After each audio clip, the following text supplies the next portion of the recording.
This meeting of the Starkville Board of Aldermen will now come to order. Please rise for the saying of the Pledge of Allegiance, after which Alderman Ball would like to open with a word of prayer, and we will observe a moment of silence.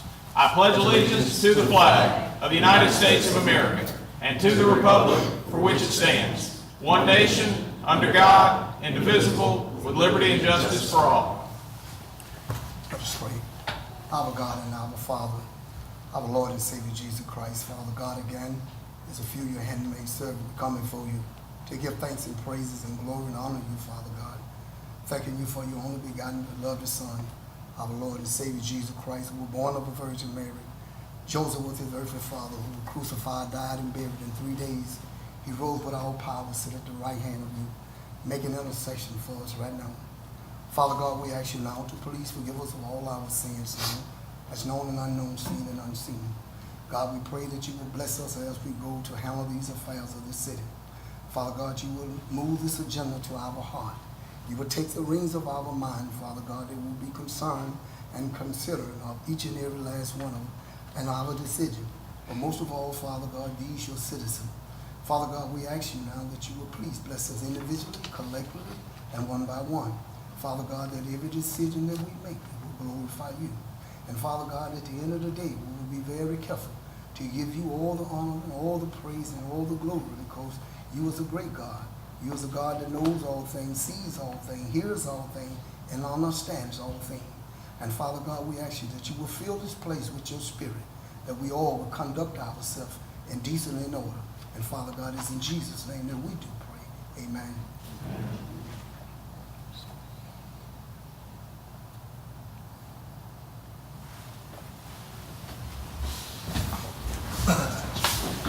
All right, you have before you a copy of the written agenda. I have a few proposed changes before I open the floor to the board.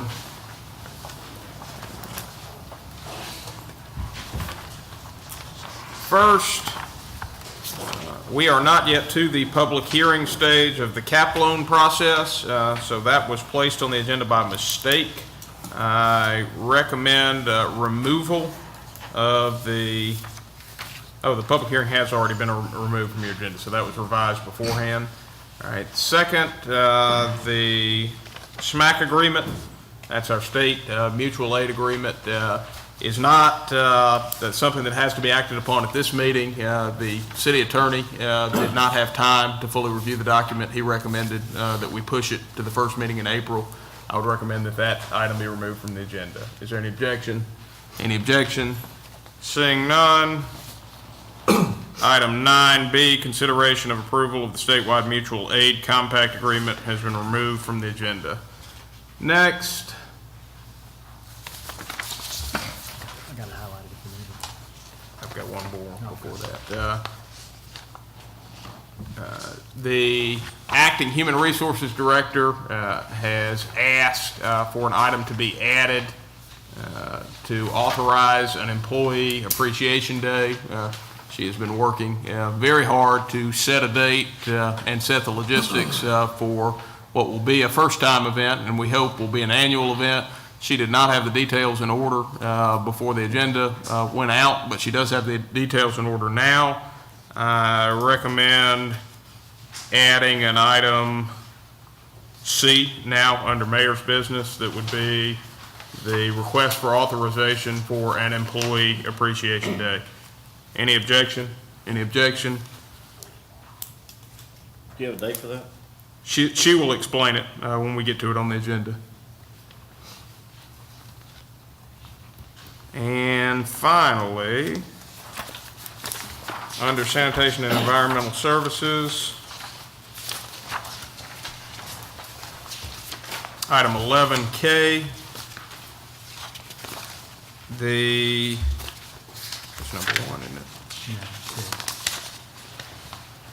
we're holding off on the actual purchase because that's where the contract is.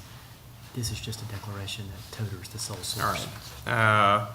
The city attorney is not yet comfortable with the terms of item 11K2, the consideration of approval to purchase 425 two-wheel recycling carts from Toter in the amount of $22,919.82.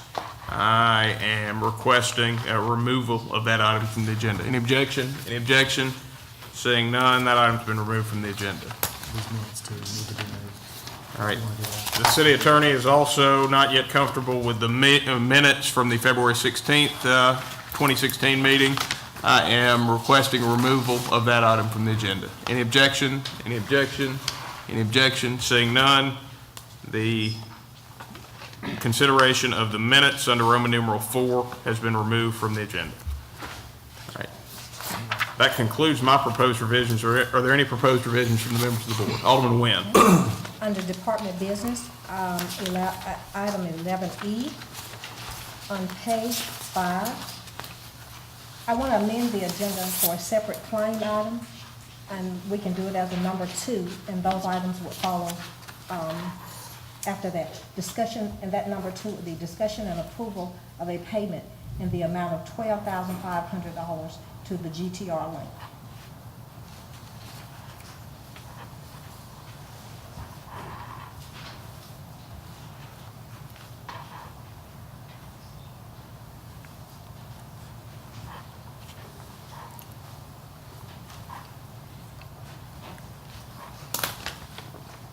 I yield the floor.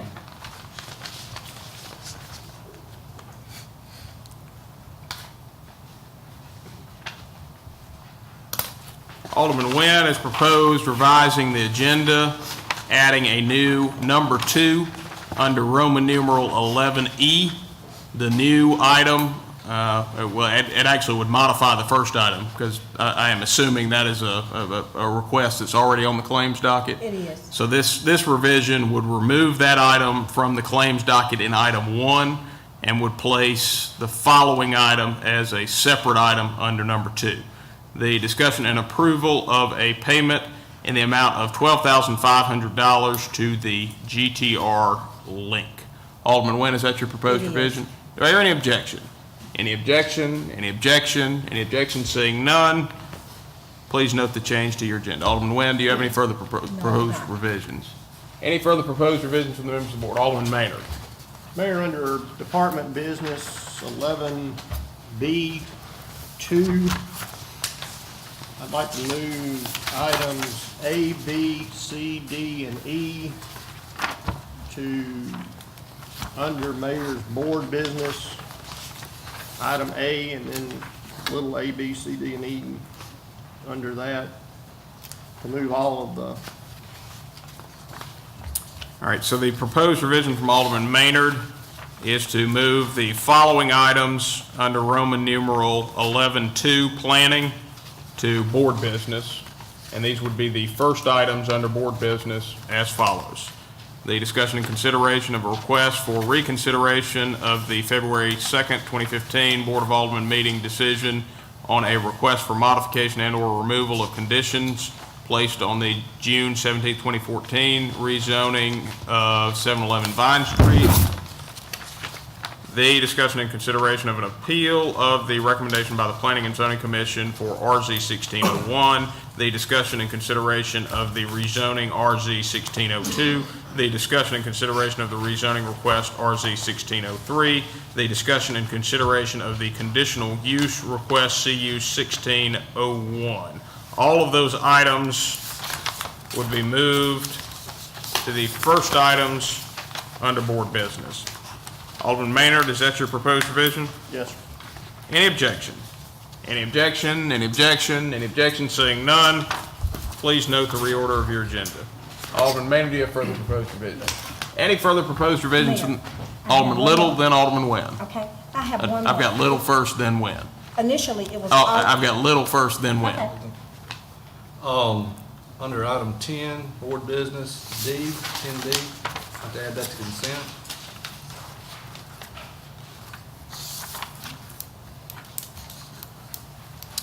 The proposed revision from Alderman Little is to add Roman numeral 10D, the discussion of and consideration of an appointment to the Transportation Commission, to the consent agenda. Alderman Little, is that your proposed revision? Yes, sir. Do I hear any objection? Objection, Mayor.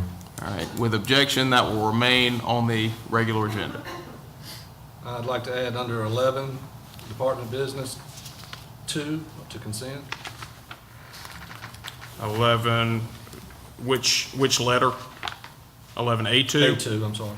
All right, the proposed revision is to add item 11A2, the request for approval for 6 airport board members and the airport manager Rodney Lincoln to attend the Mississippi Airport Association Conference in Starkville, Mississippi at a cost of $1,225 to the consent agenda. Alderman Little, is that your proposed revision? It is. Do I hear any objection? Mr. Mayor, I object to any item on this agenda being placed on consent tonight. With objection, that item will remain on the regular agenda. Alderman Little, do you have further proposed revisions? I do.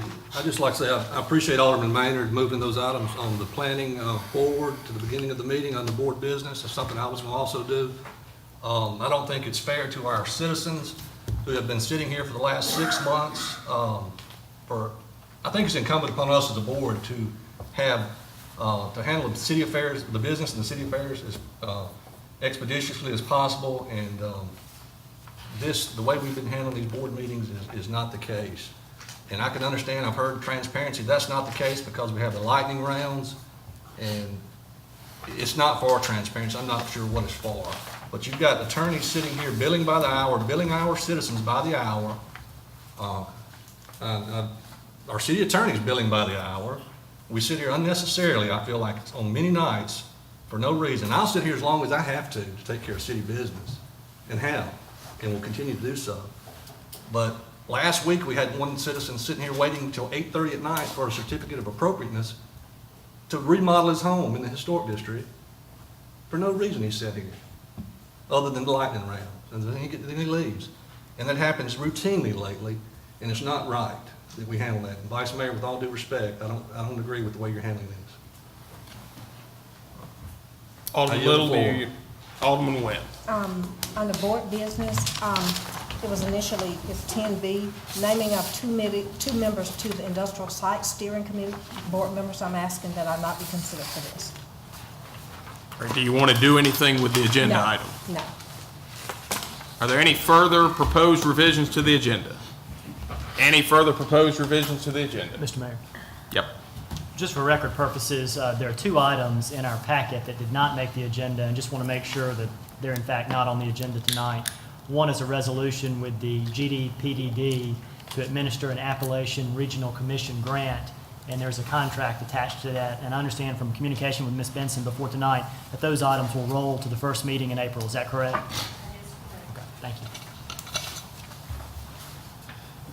Any further revisions to the agenda? Any further revisions to the agenda? Any further revisions? Seeing none, a motion to approve the agenda as revised is in order. Motion has been made by Alderman Carver to approve the agenda as revised. Do I hear a second? Second. Motion has been seconded by Alderman Maynard. Alderman Carver, do you wish to speak on the merits? No, sir. Any discussion? Any discussion? Any discussion? Seeing none, all those in favor, please signify by saying aye. Aye. All those opposed, please signify by saying nay. Motion clearly passes. And the minutes have been removed from the agenda, so that will take us to announcements and comments by the mayor and members of the board. I have one tonight, and for my comment, I would like to invite forward the coaches, staff, and players of the MSU women's basketball team.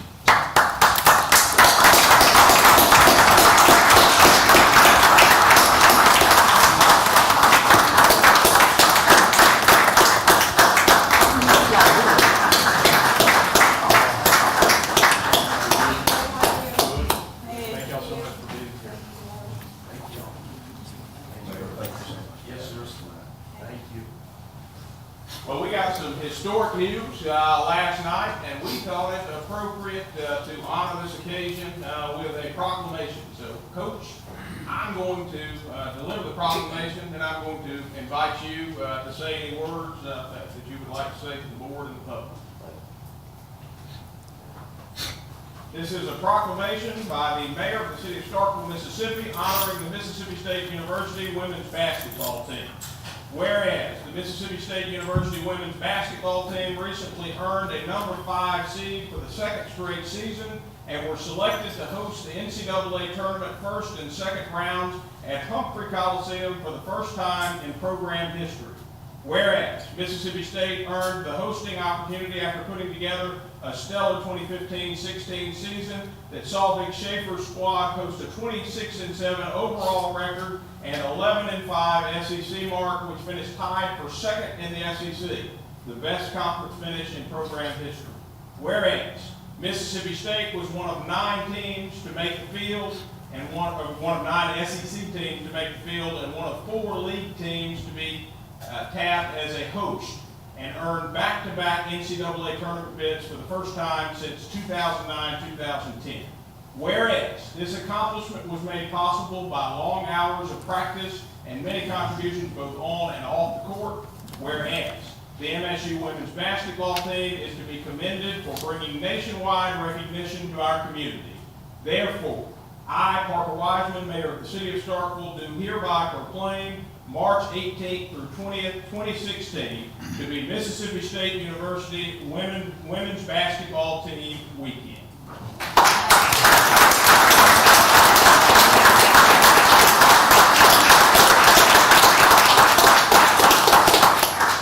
Thank you, Mayor. Thank you, Board. We're truly honored, blessed. I've got Morgan William, Victoria Vivians, Dominique Dillingham, and Starkville's own Blair Schaefer here today. And again, we're so honored to have this opportunity and to have this day to claim for our team. You are correct, Mayor. This is a hard-working basketball team, and they have earned everything that they've gotten so far. And we certainly hope we can live up and make it a weekend and not a one-night deal. So, let's don't get ahead of ourselves.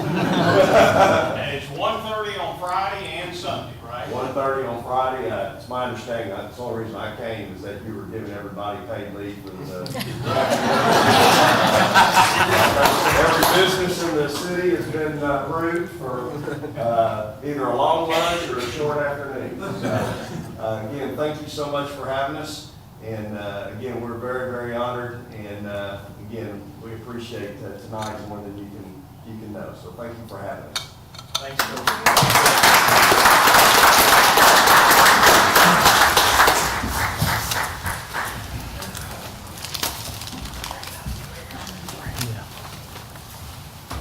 Alderman Walker is asked to be recognized.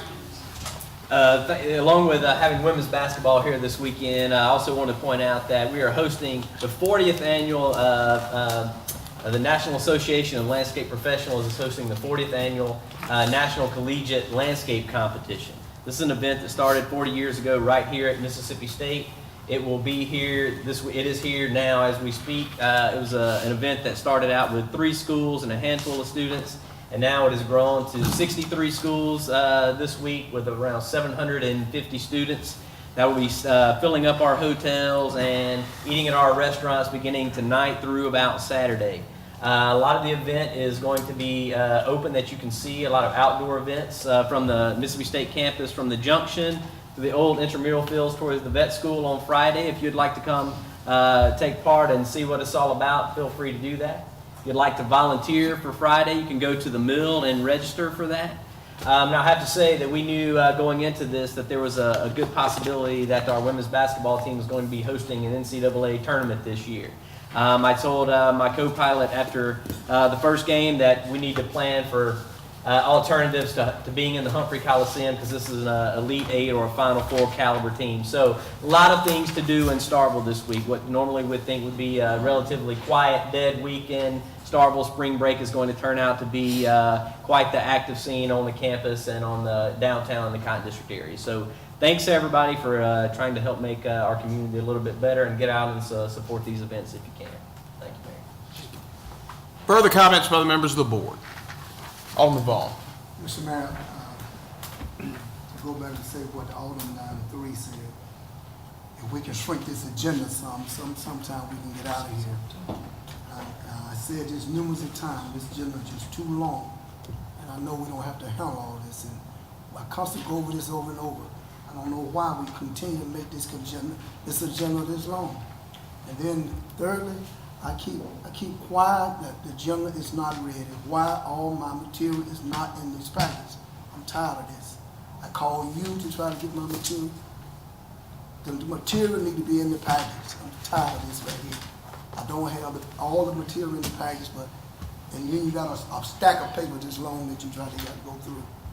So we as a board and you ask the mayor, we can fix this agenda. This agenda does not have to be this long every week. We need to do something about this. We have family that we want to go home to too. Yeah. Any further comments by the members of the board? No, I wasn't gonna. I've got Wynn, then Maynard. I wasn't gonna say anything, but during our last, meeting, I guess I was very disappointed in some actions that was taken by our board members, because we had so much to do. There was a vendor here for our city that I needed to have to address our board with a measure that I was bringing forward. And of course, a debate, a motion was put on the table to close the debate. And that was to shorten our agenda. It's sad and unfortunate. If there's anything that we can do to shorten the agenda, make a consent agenda, please, you all, I'm willing to do it. We have our department heads here, people from the community, watch our meetings on TV, and are talking about how lengthy they are. I spoke with Mayor Smith no longer than last week from Columbus, and he was laughing because he told me that their meetings start at 5, and at 6:15, they're at home. Our meetings start at 5:30, and at 8:39, there have been times that we've been up here until 10 o'clock. It is very lengthy and excessive. Is there anything that any of us can do, some kind of way, if there's not gonna be a consent agenda, because we can't take that away from any alderman that does not wish us to have a consent agenda, but is there any way that we can shorten our agenda somehow, some way? I don't know what the answer to that is, but I'm willing to try to do something, because it just doesn't make any sense for us to be in here 3 and 4 hours. And mind you, I don't have a family that I have to go home to, because if I did, I would have never done this. But I do think about our department heads and those of us on the board who have families that they need to go home to. I yield the floor at this time. Alderman Maynard. Board, we've got 3 weeks prior to our next meeting. If you all could take a look in your wards based on the amount of money that you have left in the bond proceeds in your individual wards, and if there are overlay projects you want to bring forward, if you could have those to Mr. Kemp prior to the deadline for him to put that on the next agenda. I think he would like to get that on the next agenda so that he can get the bid process going. Just we're hitting that springtime, we need to get that rolling, so you all would take a look at your projects and your budget and see where that falls in, what you want to do to get accomplished this summer. I would appreciate that. That's all, Mr. Mayor. Any further comments by the members of the board? Chief, I noticed, was there not a chaplain for us this evening? No, ma'am. Alderman Vaughn, of course, he do the prayer. So Okay. So when Alderman Vaughn requests that you just call the chaplain and say that you're not going to be with us tonight? Yes, ma'am. We put them on rotation. So Alderman Vaughn will be alternating at different times. Okay. With the chaplains. Okay, thank you. Yes, ma'am. Are there any further comments by the members of the board? Any further comments? Any further comments? Any further comments? Seeing none, we'll move to citizen comments. At this time, any citizen wishing to make comments may do so by coming forward, introducing yourself, and you'll be recognized to speak for a maximum of 3 minutes. Grand Jury Board, my name is Adam Thomas, Ward 7. Recognized Vice Mayor Franklin. Thank you, Evan. Thank you, Evan. Thank you, Al. Citizen was very worried about the way that the last meeting went. A lot of people was hurt at the way the last meeting went.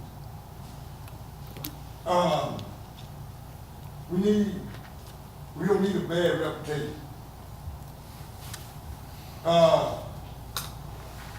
We don't need to have the department head feeling that they don't know what they're doing. Now, it was very hurtful. And we would that it never happened again. Don't let them feel like that. They don't know what they're doing. They're doing the best they can with what they got. Camelot people are afraid if other departments have to come out and comply. Camelot would be shooting and everything. people are scared, or either they do something about it, or either shut it down. And to my chief police and police officer, I have my medical record here and could contact if I get sick. I would like for him to get a copy to all the officers if I get sick. Thank you, Mr. Turner. Further citizen comments?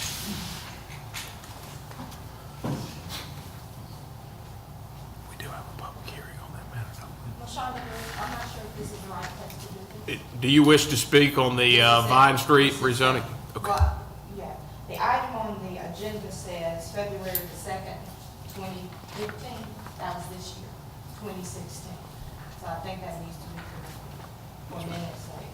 And then my other question is, the matter we talked about at the other end of Vine Street. Can I bring that up now? You may. When I was reading through some of the ordinance, I read something about the right-of-way and property budding and where obstructions are and how tall they should be and where they should start. I don't know the name of the condos that built at the end of Vine Street, but they put a brick wall around that. And I brought this before you guys before. When you're exiting that driveway at 721 Vine Street, at nighttime, if you're going out forward, you can see the headlights of the vehicle swinging onto Vine Street, so you can't stop. But I have come out and been terrified, personally, that I'm about to be hit, because by the time I realize that there's a car there, it's almost too late to brake. And the courtesy of individuals as it was in the past, and now people just keep going. They toot, they drive around you and keep going. If I'm backing out, half of my rear end is in the street before I see that a car's there. They don't stop. They toot, they keep going, or there's going to be a very bad accident. And I feel like if there is a very bad accident, I think it's the city's responsibility, because you allowed that structure to be built there. And I have repeatedly asked that you all go out and look at it, either have him, he may be within the 3 feet or whatever, but it's still obstructing the view because you have a wall and then you have a light post. So you got to see around the wall. Then you got, as soon as you get around that, you got a light post. So you're missing that traffic that's turning from Yellow Jacket Drive onto Vine Street. That makes sense. Thank you, Ms. Bush. Further citizen comments? Good evening, Mayor, board members. Under item 9.2G. Mr. Taylor, could you state your name for the record? Oh, Chris Taylor, Ward 7. On 9.2G. Now, will we be able to explain that, or do I need to explain it now? Child prevention, child abuse and prevention month. Yes, you would. I'm looking for it on the agenda. 9. Under planning, Okay. G, yeah, that, we'll have discussion on that matter when we get to it on the agenda. okay, so y'all can talk, so I get to say something then? Yeah, now, if you want to, be sure you get your comments in. The board may move quickly through that discussion, so it wouldn't be a bad idea to make your comments now. Okay, well, what it is the NAACP is partnering with Emerson Family Life Center. And what happened is, April is the Child Abuse Prevention Month. And we got a picnic on April the 2nd, starting at 10 in the morning. We have inflatable t-shirts, fun boots, and everything. So we invite everyone to come out. Okay, we got a pre-K parent and children experience in kindergarten. We got an essay contest also that day on April the 2nd. Every Friday in April, we want everyone to wear maroon goes to blue t-shirt. Kind of like the one I got on, maroon to blue. Ms. Carl, will you please stand? Cartab, I'm sorry, Cartab. April the 7th is Blue Day, Cephas MSU campus throughout. April the 10th, Blue Sunday, wear something blue to church. Something blue to church. And April 11th from 7 to 8, we have poetry and prevention at B4 Brady. Come on out and support Child Abuse and Prevention Month. They partner with NAACP. Now, remember that. My banquet is April 23rd at the Sportsplex. The tickets are $25, and the guest speaker is Crystal Walker.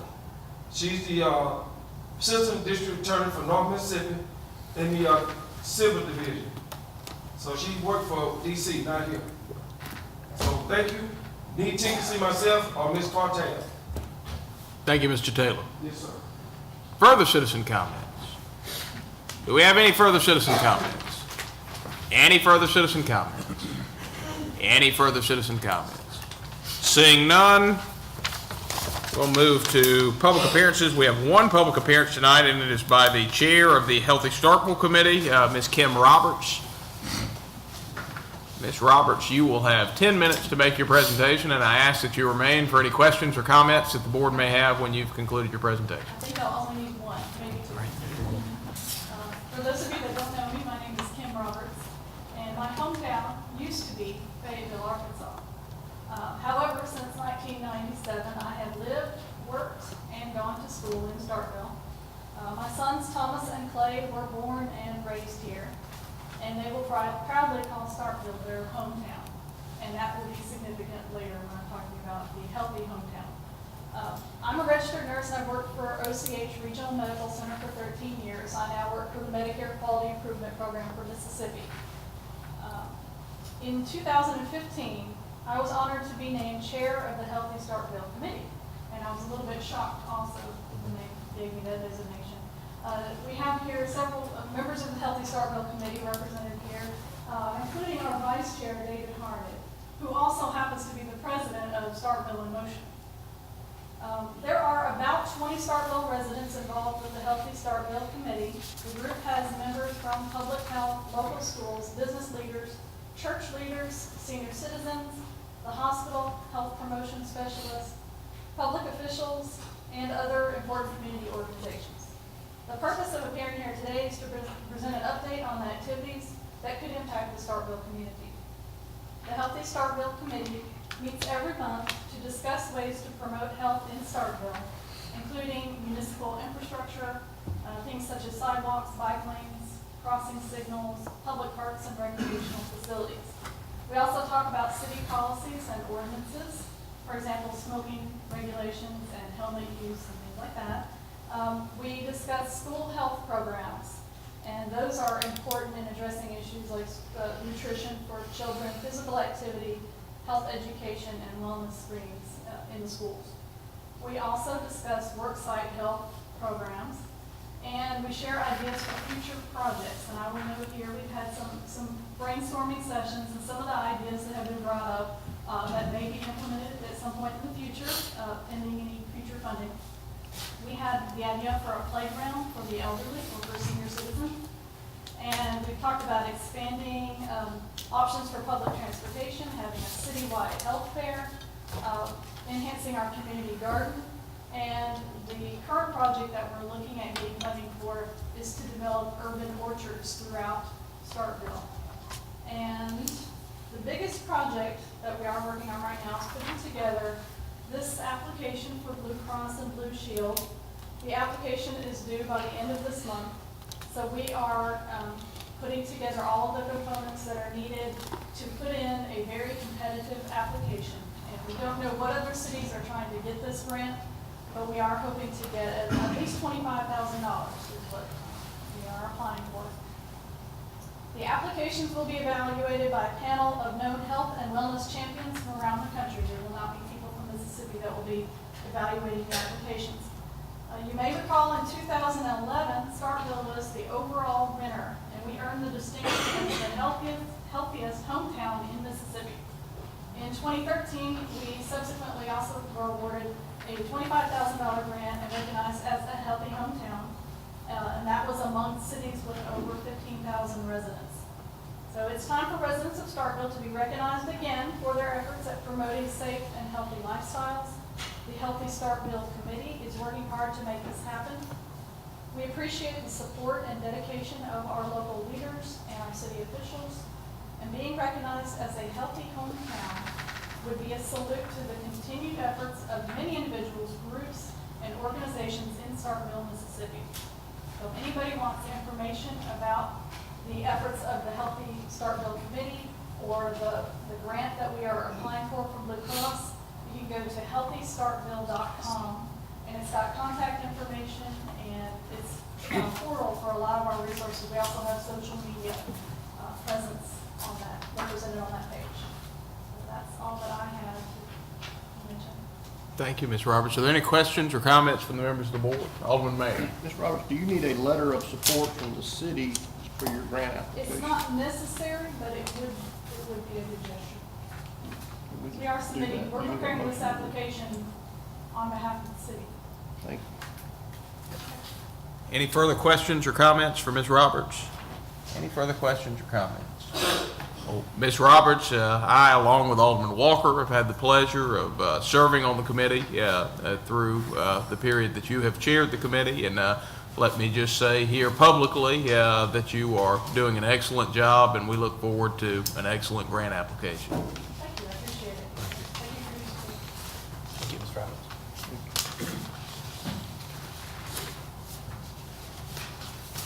We'll now move to mayor's business. The first matter you have before you is a consideration of approval of a mechanical service agreement with Brislin for the inspection and maintenance of equipment in City Hall. You're looking at, I missed something. Yes, I had going up here, but you may be right, it may be going right there. The planning items, I'm probably wrong. Located at 110 West Main Street. This is a service agreement that will keep the mechanical equipment in the building regularly maintained. It'll be done once a quarter. The professionals advise really with any building, but certainly with a new building, which is an asset that you want to protect, that you go through this regular maintenance exercise.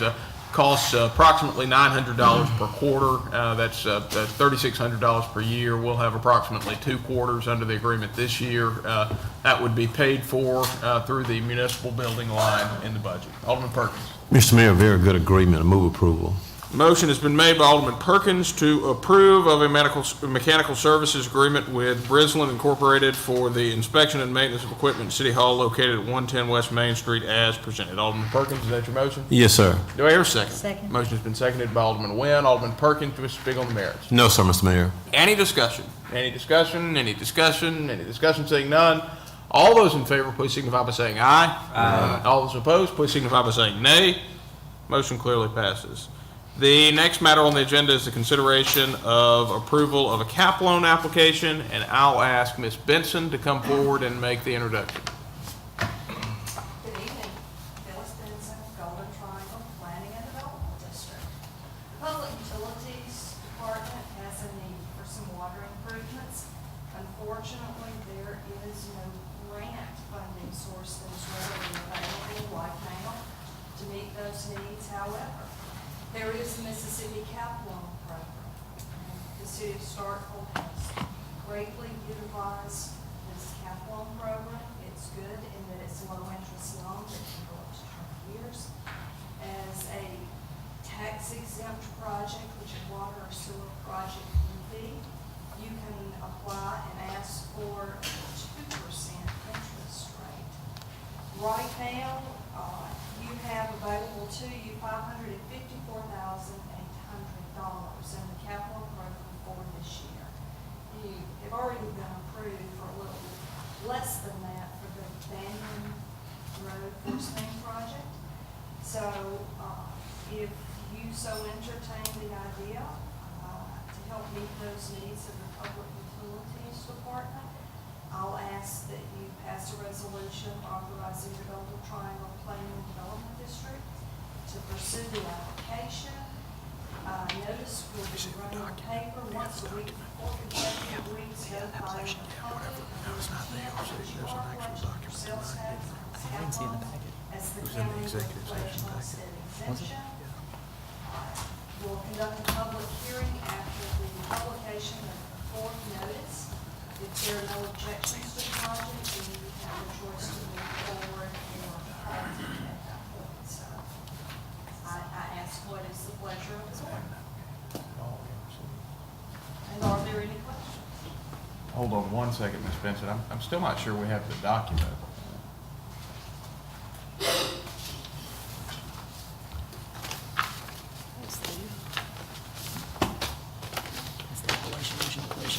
So it's all in the sheet.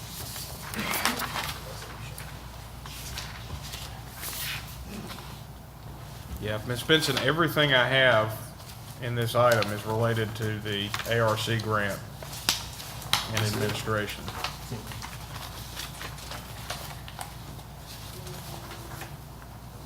No, you've got it. This is the right one. All right. Tell you what, since there's confusion, it's a short document. I'm going to read the entire document into the record. Now, this is the document that I am asking for approval for tonight. The document is titled Cap Loan Program, Public Notice. The Mayor and Board of Aldermen acting for and on behalf of Starkville, Mississippi, the city took up for consideration the matter of authorizing and approving a loan on behalf of the city from the Mississippi Development Authority, the department, for the purpose of completing capital improvements as identified. Starkville water improvements. Be it resolved by the governing body of the city as follows. Section 1, the governing body of the city does hereby declare its intention to enter into a loan agreement with the department in the principal amount not to exceed $554,800 for the purpose of completing water improvements. Section 2, the loan will be secured by a note executed and delivered to the city by the city to the department. Failure of the city to meet its repayment obligations shall result in a forfeiture of sales tax allocation or homestead exemption reimbursement in an amount sufficient to repay obligations due until such time as the indebtedness has been discharged or arrangements to discharge such indebtedness satisfactory to the department have been made. Section 3, the governing body proposes to authorize and approve the loan from the department in an amount and for the aforesaid purposes at a meeting of the governing body to be held at its regular meeting place at the Starkville City Hall at 5:30 p.m. on the date of blank 2016 or at some meeting held subsequent thereto. This date assigned to authorize and approve the aforementioned loan documents has been set to meet program requirements which mandate that 4 public notices be issued prior to the loan closing. This will allow sufficient time for public comments. Thereupon, the Alderman blank offered the motion and approved the aforesaid resolution, and the Alderman blank seconded the motion, put it to a roll call vote as follows. And then it's your standard vote, which would state each of your names and how you voted. The motion having received the foregoing vote of the governing body, the mayor declared the motion and the resolution adopted on the 15th day of March 2016. Ms. Benson, I have one question for you. That concludes the document. Do we need to set a date for the hearing in this document? We can, but I need to work with the newspaper. Okay. So you would prefer it be left blank and completed administratively? I would. Yep. But I'm working at the mercy of the Lord. Yes. Well, I recommend approval of this document so that we can initiate the cap loan process. This is just the first step that initiates the process. We are still approximately 4 to 6 weeks away from being able to make a final decision as to whether we want to apply. Is that correct, Ms. Benson? That is correct. Alderman Nguyen. I have a motion and we're ready. All right. Move to authorize Golden Triangle Planning and Development District to prepare a capital improvement cap loan not to exceed $554,800 on behalf of the city of Starkville for the purpose of completing a water meter replacement project and upon the completion of such identified project, any other water projects as needed. Motion has been made by Alderman Nguyen to authorize Golden Triangle Planning and Development District to prepare a capital improvements cap loan not to exceed $554,800 on behalf of the city of Starkville for the purpose of completing a water meter replacement project and upon the completion of such identified project, any other water projects as needed. Alderman Nguyen, is that your motion? It is. Do I hear a second? Second. Motion has been seconded by Alderman Maynard. Alderman Nguyen, do you wish to speak on the merits? No, I do not. Discussion, Alderman Carver. For the record, will this constitute a tax increase of any kind? No. Thank you. Alderman Little. Mr. Kent, the installation of the water meters, that's gonna be for the new AMI meters, I'm assuming? How much of that, out of the 554 is gonna be allocated for the meters, and how much is that gonna leave you for infrastructure, repairs, and so forth? The whole project will be somewhere probably about $1.2 million, we're still outstanding on that, so it'll be part of Thank you. it. Thank you. Further discussion? Any further discussion? Any further discussion? Any further discussion? Seeing none, please answer yea, nay, or abstain as the city clerk calls your name. Alderman Carver. Yay. Alderman Nguyen. Yay. Alderman Little. Yay. Alderman Walker. Yay. Alderman Maynard. Yeah. Vice Mayor Perkins. Yay. Alderman Vaughn. Yay. By a vote of 7 in favor with 0 against, the motion passes. Thanks, Ms. Benson. All right, I'll now ask Ms. Halbert to come forward and introduce the request for an Employee Appreciation Day. Good evening, Mayor, Vice Mayor, Board of Aldermen. Thank you. I come before you requesting authorization to implement an annual Employee Appreciation Day for all City of Starkville employees, with the first Employee Appreciation Day being held on March the 24th, 2016, from 12 p.m. to 2 p.m., and the location will be at the Starkville Sportsplex Activity Room. With the Employee Appreciation Day, this would give all of our employees, this will let them know that we do appreciate their service. And this also will give, it will increase the morale with the City of Starkville employees. This would engage employees, better customer service, motivation, job satisfaction, but also make the workers feel valued and appreciated in the workplace. And it's a great and easy way to make a positive difference and an impact. There will be a brief ceremony if the board approves it, and at the end of the ceremony, I'm asking for all the Board of Aldermen to please give remarks. There will be several door prizes. The door prizes are sponsored by our insurance agents, which is Regions, and also by Tim Macy's. He's our representative athlete. And we're asking all department heads, if possible, to please have their employees there, because we don't want anyone to be left out. Discussion. Alderman Webb. Ms. Halbert, thank you so much for doing this. My first year on the board, we did a citywide tailgate for all of the employees, and it was just a great fellowship opportunity for them to get together. So I just want to say thank you so much for doing this. I yield the floor. Further discussion. What was the date again? March the 24th, What time? from 12 p.m. to 2 p.m. That's next Thursday. Further discussion. I have a suggested motion if anybody is interested. Yes, sir. It is move approval to implement an annual Employee Appreciation Day for all City of Starkville employees, with the Employee Appreciation Day being held on March 24th, 2016, from 12 p.m. to 2 p.m. at the Starkville Sportsplex Activity Room. So Motion has been made by Alderman Little to approve of implementing an annual Employee Appreciation Day for all City of Starkville employees, with the first Employee Appreciation Day being held on March 24th, 2016, from 12 p.m. to 2 p.m. at the Starkville Sportsplex Activity Room. Alderman Little, is that your motion? Yes, sir. Do I hear a second? Second. Motion has been seconded by Alderman Carver. Alderman Little, you wish to speak on the merits? No, sir. Any discussion? Any discussion? Any discussion? Saying none. All those in favor, please signify by saying aye. Aye. All those opposed, please signify by saying nay. Motion clearly passes. Thank you, Ms. Halbert. Thank you. The next matter before you is what was previously the first matter under planning, and I'm going to check with the city attorney before I say this. All of these matters, A through E, will require public hearings. Is that correct? Yes. All right, Tim.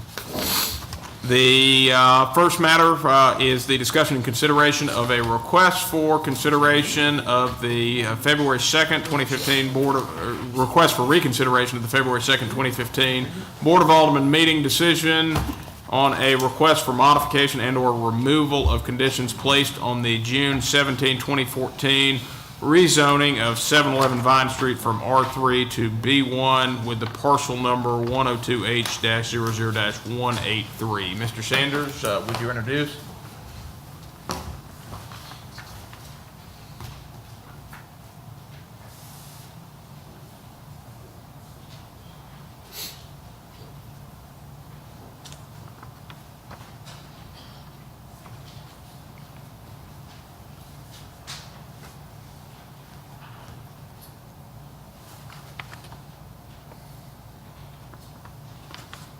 Dutch Oil Company in Sonic is requesting that the Board of Aldermen consider the February the 2nd, 2015 consideration of removal of a condition placed on the June 17th, 2014 rezone. The applicants are requesting reconsideration of RZ 1403 that was approved on June 17th, 2014 with 5 conditions. The applicants, Sonic Drive-In and Dutch Oil Company, request removal of condition number 2, a 6-foot wooden privacy fence on the east side.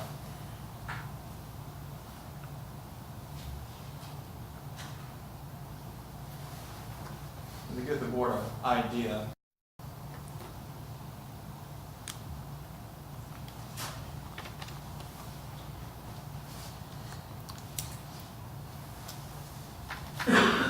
this is Highway 12, this is South Montgomery Street, this is Vine Street.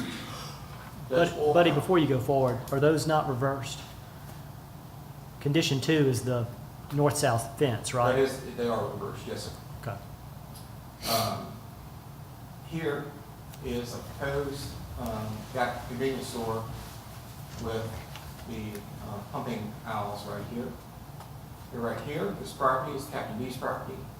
This property here is the Sonic Drive-In. This property right here is 711 Vine Street that is owned by Sonic and was rezoned on June 17th of 2014.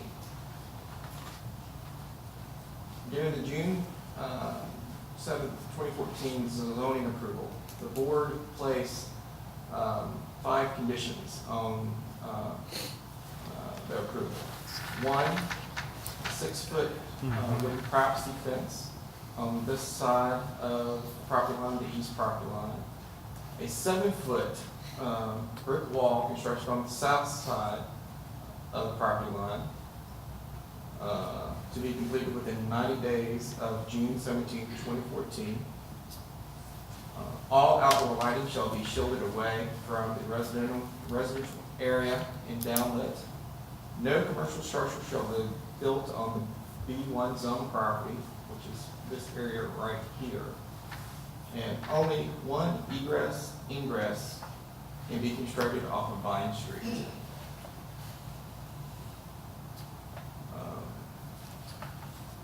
On February the 2nd, 2015, the applicant appeared before the Board of Aldermen for reconsideration, and reconsideration was denied. With regards to this hearing, notice was published in the paper on February 29th, 2016. A letter was mailed on February 25th, 2016. There was an incorrect hearing date, and the corrected letter was mailed on March 4th, 2016. A sign was also placed along Vine Street regarding the hearing. Can I answer any questions?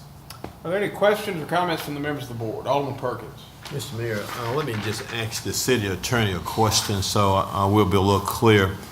Mr. Attorney, my understanding that the current owner of this property who's petitioning the board for relief acquired this property in 2011, is that correct? Correct. And since the last meeting that we had, which is March 1 of 2016, there's documentation that informed us about an easement, is that correct? That's correct. And the easement was granted to the petitioner as a permanent perpetual easement per the deed in which he received the property back in 2011. Is that correct? It was. Would you explain to the public what is the meaning of an easement and what effect that the easement has as relates to the property owner? An easement is a right to cross or otherwise use someone else's property. It's not a fee simple or outright interest in property, but it's the next best thing, and it is a viable legal property interest. And the easement in this case, again, the blue line is really condition 2, and the red line is really condition 1. And the easement extends from the parking lot of the proposed service station to the west and crosses that blue line and goes out the driveway. That's what makes the blue line, which is the wood fence, the problem. And that's why condition 2, in my opinion, needs to be addressed by the board. And Mr. Attorney, as a result of this easement, this empowers the petitioner, the property owner, with the legal right to cross his property from South Montgomery across the property that he owns, being the Captain D's and the Sonic property, all the way over to Vine Street. Is that correct? Correct. And legally, am I correct that there's no way that the petitioner can be prohibited from going from South Montgomery onto Vine Street as a result of the easement? If the city blocked his access and he were to challenge that, my best judgment is that he would prevail on that challenge. And I agree. Mr. Mayor, I yield. Further questions or comments by the members of the board? Any further questions or comments for Mr. Sanders? Alderman Ball. How did we miss the evening in the last meeting? The document came out after that last meeting. I'll be honest with you, Alderman Vaughn, the facts were underdeveloped in that meeting, and I was uncomfortable with it, so I met with Mr. Sanders a couple of days after that. We spread out all the documents. We looked at the maps, and there's a map that shows that easement. I then took that easement, cross-referenced it with my real estate paralegal to make sure it was saying what it said, and then I formulated the opinion that the board needs to deal with this easement.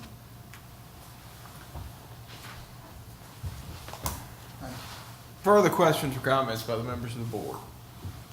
Any further questions or comments by the members of the board? Any further questions or comments?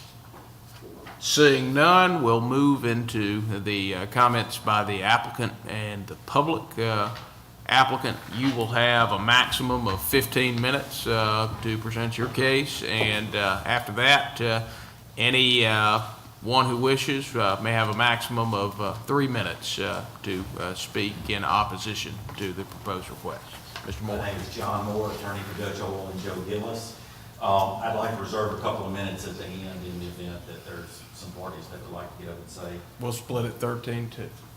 Lisa, can you split it 13-2? And I'm not going to move to 13, so I'm not going to do it real quick. As was stated by the city attorney, Dutch Oil does have the right to use this permanent perpetual ingress and egress easement. It's the next best thing to be simple title, as the attorney said. However, Dutch Oil considers itself to be a good corporate citizen, and for the safety of its operators and commercial truck drivers, and for the safety of the citizens on Vine Street, we're willing to entertain some conditions. It would basically require a 6-foot electronic gate across the easement area that would remain closed except for the commercial traffic, so that would protect the citizens. Also, as the commercial traffic's exit on the Vine Street, we'll build our curves in such a way that the traffic will be forced to go to Highway 12 and not turn left and go into Vine Street toward the neighbors' houses, because we think that's just the right thing to do. We also are not opposed to the city placing speed limit signs at the end of that easement, or no left turn signs at the end of that easement, in order to force the traffic to ensure that all operators of vehicles are aware that they have to go to Highway 12. Also, if you look at that plan, because all the tanks are on the west side of that lot, there's no way a vehicle could turn around and go back out on South Montgomery or Highway 12. They'd actually have to back their vehicles into the road. So that's just not a viable option. So our proposal is to do, as I said, make an option that's good for our company, as well as something that's safe and viable and protects the citizens on Vine Street too, because their interests are important to us as well. Thank you, Mr. Mayor. Thank you, Mr. Moore. At this time, any citizen wishing to come forward and speak in opposition to the modification of the condition may do so by approaching, and you'll be recognized to speak for a maximum of 3 minutes. Is there anybody other than Ms. Bush that is going to speak in opposition on this matter? You do have one minute right there. You have one more? Okay, since we've only got 2 people, I'm going to give you the full benefit of the 15 minutes. So, Ms. Bush, I'll ask that you not exceed 7.5 minutes, and you not exceed 7.5 minutes as well, unless y'all would like to allocate your time differently. Well, this is the first time I've seen this plan. It's not open to public view, so we can't really rebut something that we've never seen. So, first thing is, if you all, according, you still need to correct it. It's February the 2nd, 2016 that we made that it was denied. Secondly, if it had been enforced that they built the wall in 90 days 2 years ago, we might not be here today. The design that they have is purposely designed to force a truck to come onto Vine Street. One of my questions is the width of Vine Street wide enough to permit a 90-degree turn for the 18-wheeler to turn onto Vine Street? And Ms. Bush, the board will have an opportunity to address any questions at the end. I would ask that for now you just make comments. That's important to me, because if we're looking at safety, and I've talked to some people, and I have a concept of how wide a road needs to be in order to actually complete that 90-degree turn, and it's going to create a problem unless you all are willing to do something within that property space to allow for that turn. Again, you're turning an 18-wheeler onto Highway 12 instead of directing it toward 2 lights. That would, for me, would seem to be the most sensible thing. If we're looking at safety, you've got Montgomery and you've got Highway 12. An 18-wheeler loaded with gasoline coming on Highway 12 right prior to a light. It doesn't make sense. That does not yield to safety, if that makes sense. So I do want the question answered. Is the radius for an 18-wheeler to turn onto Highway 12 sufficient enough for the width of Vine Street? I don't know if I'm wording that right, but I want to know that answer. I did prepare something, and this is what I want to say. I know there's nothing that we can do, because legally that change has to be made, because we can't stop condition 2. But the board has not done a great job in making us feel like you all are adhering to this. So this is my statement.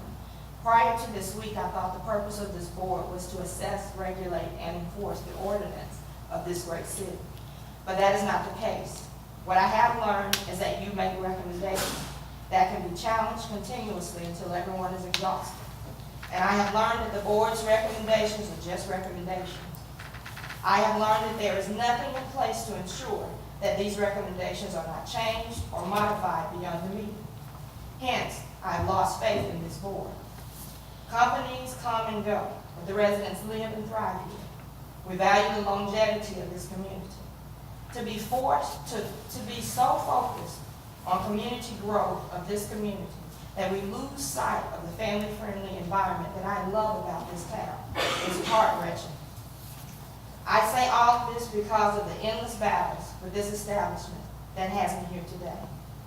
I believe that growth is necessary to sustain life, but I value how the progress is made. Should companies have the right to do what they want, how they want to do it, and disregard the individuals that they affect years down the road? I have learned and I have read that to be friendly is to show yourself friendly. Working together is how this is done. I have a right to fight and defend, as do the companies. But mutual common ground can only be obtained with sufficient communication. I do not believe that having a vehicle the size of an 18-wheeler has sufficient room to make a 90-degree angle onto Vine Street to safely return to Highway 12 to continue its duties throughout the day.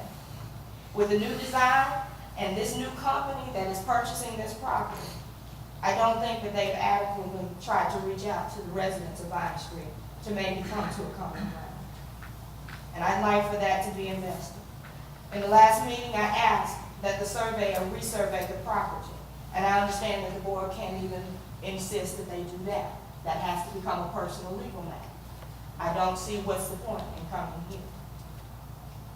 So I'd like for my feelings that I poured out on you to be considered, as well as the feelings of the other residents of that street. We are a small community, and we work together to support and help each other out. But we also need the support and a strong voice from this body that says to these companies, they can't just come in here and do anything they want. So that is my plea for you guys today. Thank you. Thank you, Ms. Bush.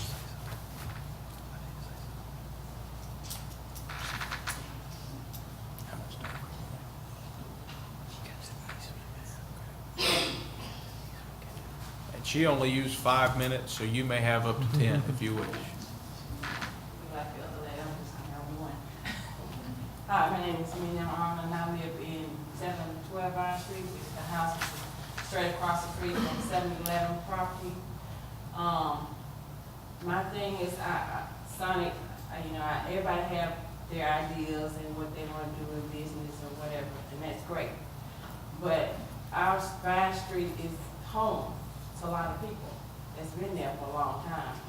And the plans that they're looking at and wanting to do, to me, is totally ridiculous. No one would want an 18-wheeler coming through their neighborhood on a constant basis in a small neighborhood. And I just don't think it should be done. Basically, the traffic along right now is terrible. And 18-wheeler coming onto Vine Street with traffic flying in and out, there's more danger right there. And like I said, I live straight across the street from this property. Who's to say this brakes won't go out on this truck when he's coming down the hill or wherever, So it's a lot of, to me, on that point, it's some consideration to look at as far as danger and, things like that. But I just hope you all look at all the aspects of what he's trying to do, not to knock what they're trying to do, but somehow make some changes or do whatever. But the idea of that coming through Vine Street, to me, is just totally ridiculous. And we keep going in circles. Like Michelle said, they had did what they supposed to did back in 2014, or when we first, you all made a decision for them to do with conditions, then we wouldn't be here right now discussing this again. So it's like they still constantly trying to come up with something to say, yeah, we won.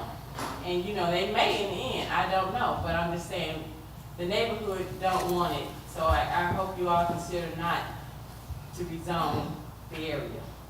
Thank you. Thank you, Ms. Arnold. And Mr. Moore, would you like to rebut? You'll have a maximum of 2 minutes. Thank you, Mayor. I'm just going to go back to the fact that we do have the absolute right to use this property, the legal right to use it. However, we did come here with concessions to try to show that we are interested in the neighborhood, that we are good corporate citizens, and that we do have a desire to protect not only our operators, our commercial truck drivers, but the people's interest on Vine Street as well. And that's why we came here with these ideas on a way to make this better, instead of just saying we have the right and we just want to ram it down your throat. We have no desire to do that. We're here in a concessionary type attitude, and that's why we made those proposals. Thank you, Mr. Moore. Mr. Mayor, can I ask Mr. Moore a question? You may. Mr. Moore, did you and Mr. Gibbs ever try to sit down and talk to the community? I asked you this question last year, 2014.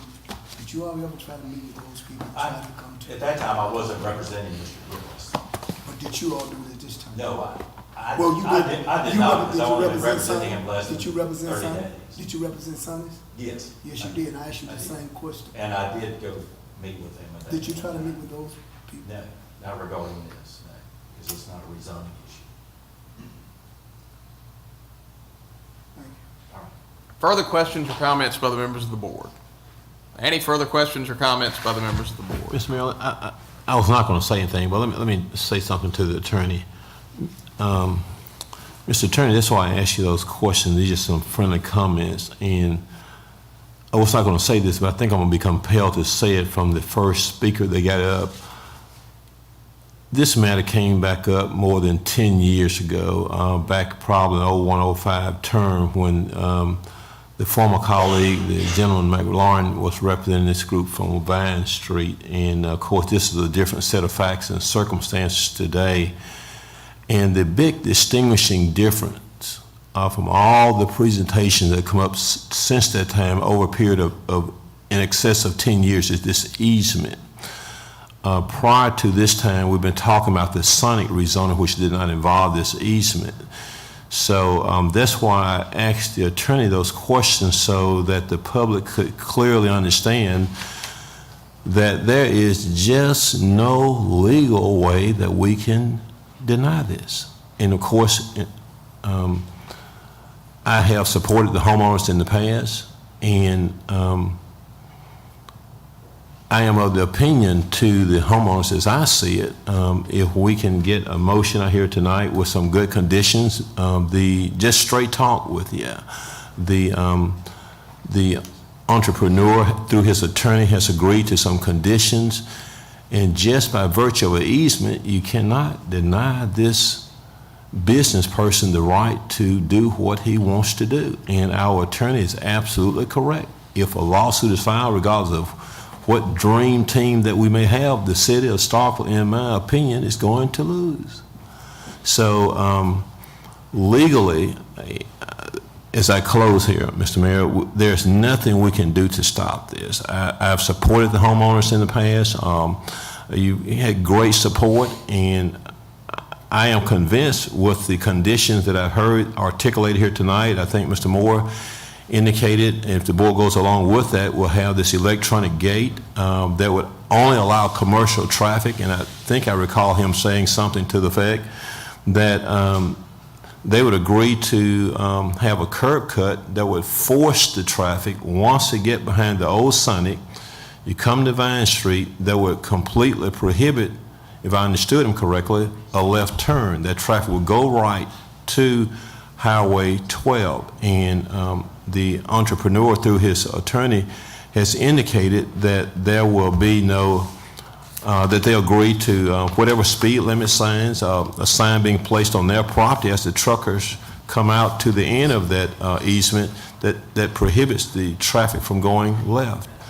So if we can get those conditions in place, I think that would be about the best we can do, Vine Street. And certainly your concern is my concern. I've been there with you throughout this proposal, and so certainly we'll stay attuned to this, and and for that reason, from a legal perspective, there's nothing we can do. But I think these conditions are very good. They'll be very neighborhood oriented, because the condition, hopefully someone will make the motion that adopts what Mr. Moore is saying, that will force that traffic to go out of the easement, go completely to the right, a right turn to 12. There'll be no left turn if the board chooses that. They will go southward on Vine Street. So I just had to say that in light of the comments that were initially said, and I felt to say that because I've been supporting the constituents for the last period of time over the 10 years that this has been coming to the board. So I just wanted to say that, Mr. Mayor, and I yield the floor. Further discussion? Discussion by the members of the board. When can we offer the motion? You can offer a motion now. Okay. I have a motion that I will move that condition number 2 to RZ 14-03, originally established by the Board of Aldermen on June 17, 2014, relating to the sonic rezoning of 711 Vine Street from R3 to B1 with partial number 102H 0018300 shall be amended as follows. A, that a 6-foot electronic gate on the east side of the said property shall be constructed and maintained across the 30-foot easement area with a remote control or punch pad access to allow only commercial traffic to exit onto Vine Street toward Highway 12 pursuant to the easement interest acquired by Joe Gillis and or his business Dutch Oil Company. B, that the said electronic gate shall at all times remain locked and closed to all traffic other than commercial traffic, specifically servicing a gas station and convenience store to be constructed by Joe Gillis and or Dutch Oil Company.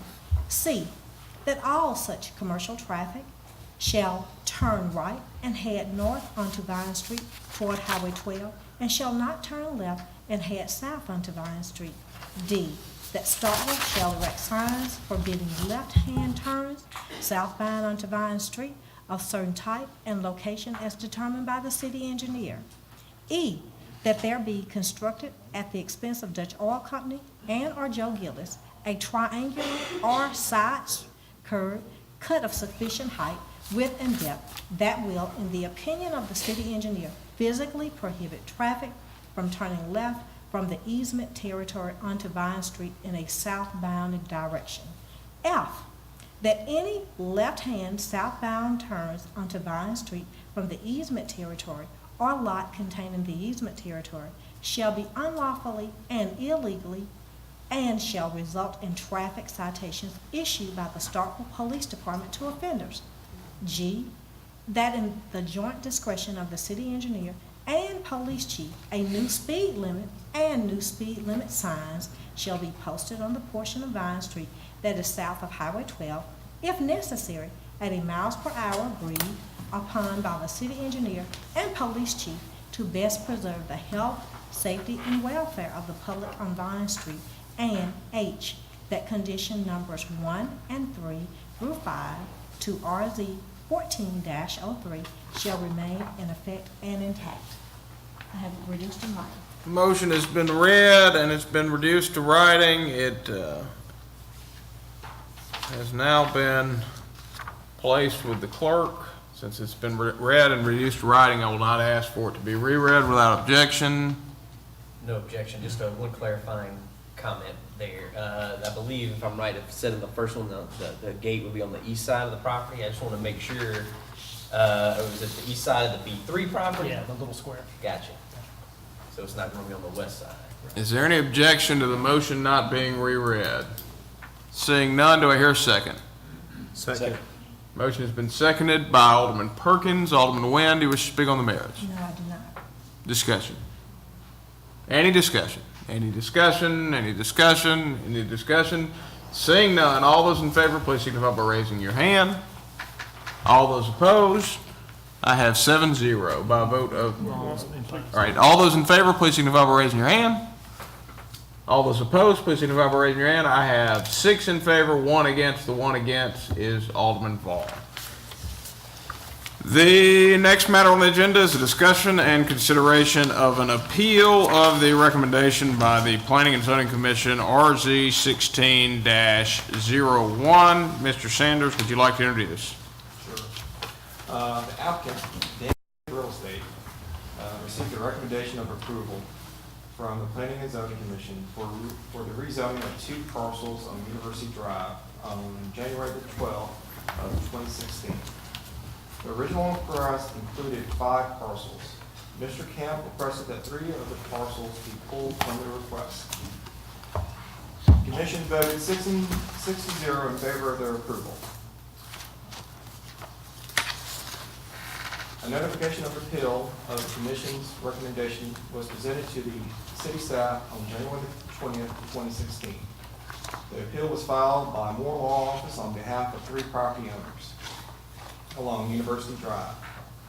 The property owners do not own property within 160 feet of the 2 subject properties. Therefore, a supermajority vote is not required. The appeal was noticed by legal ad in the Starkville Daily News and by letter on February 29th, 2016. The 2 subject properties are just immediately east of City Bagel. This is City Bagel right here. And it will be these 2 properties. And the applicant is requesting downzoning from T6 to T5. Here are 2 photos of the 2 subject properties.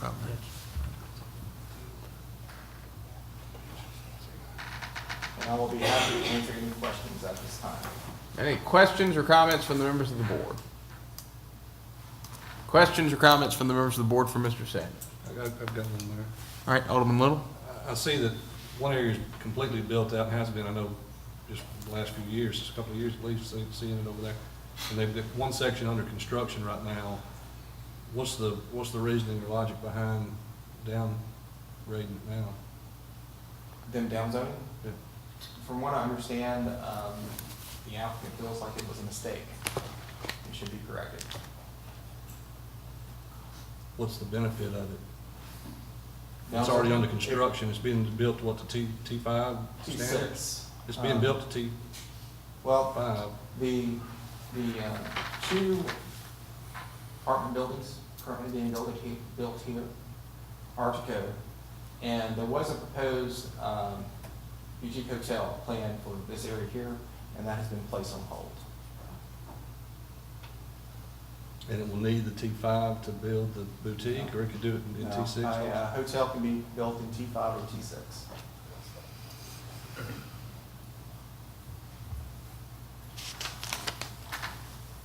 Alderman Nguyen. Mr. Sanders, initially, when was this zone? 2012. 2012. I can't tell you the exact date.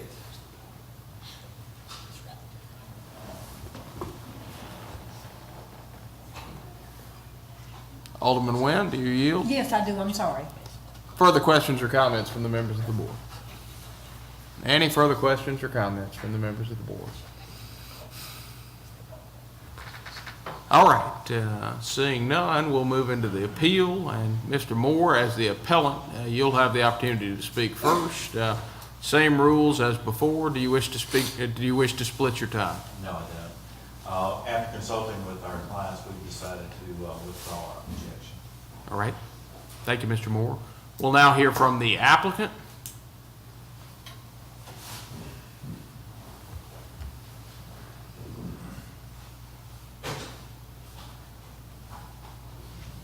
Good evening, ladies and gentlemen.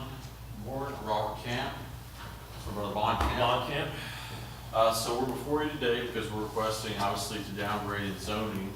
As we stated before, Mr. Sanders did state that we did originally go through with the site plan with the city, where we did decide to, or we did discuss doing a hotel with the units behind it. Since then, we realized that the hotel would not make sense in what we wanted to do.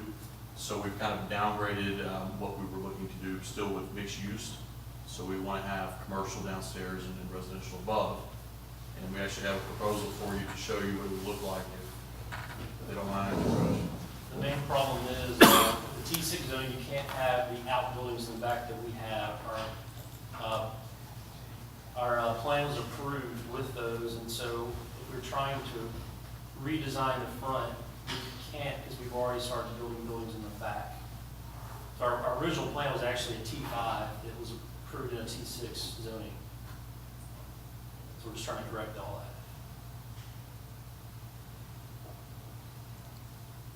So the buildings You see the that you're building- showing, they would front the Right. buildings you're currently building, and that's in the background. Yeah, so right now. You can kind of see the building in the back. One of the ones So in the back. this is one of the buildings right here. So the proposed, this building right here, this building, this, and this are all the proposed new ones. So it's three different buildings. So you'd have a plaza here in the middle, and this would be commercial space down here, this would be commercial, and this would be commercial. So what we're looking for is, hopefully a restaurant space here, restaurant space here, and another commercial with residential living above it.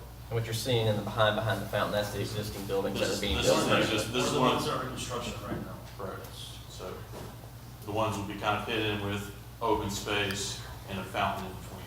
It'll center directly in the center in between those buildings. There'll be a nice little wall between them that you can go downstairs to the parking door. So we're trying to basically bridge in what's happening over in the Cotton District to what's happening downtown and just kind of create a connectivity to what's already happening in between.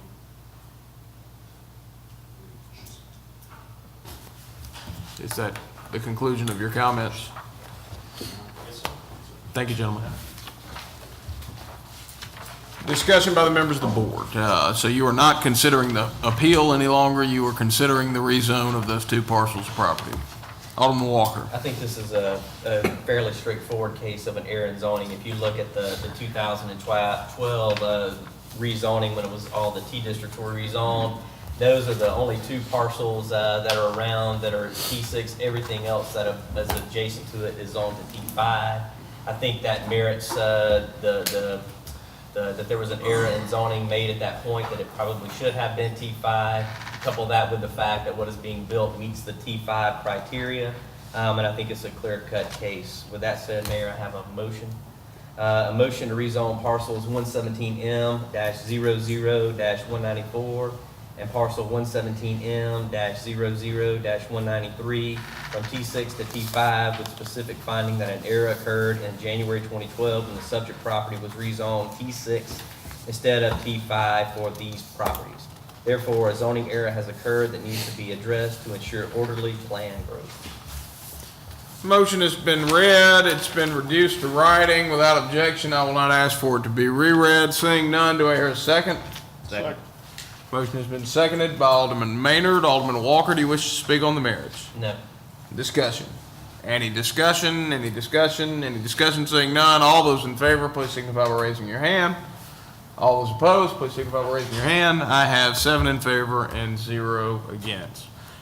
We have been here about an hour and a half. So without objection, I'm going to take us into a brief recess. Any objection? Any objection? Seeing none, we'll take a brief recess.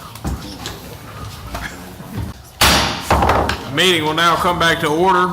The next matter on the agenda for your consideration is the discussion and consideration of the rezoning request RZ 16-02 by Jeremy Tabor. Mr. Sanders?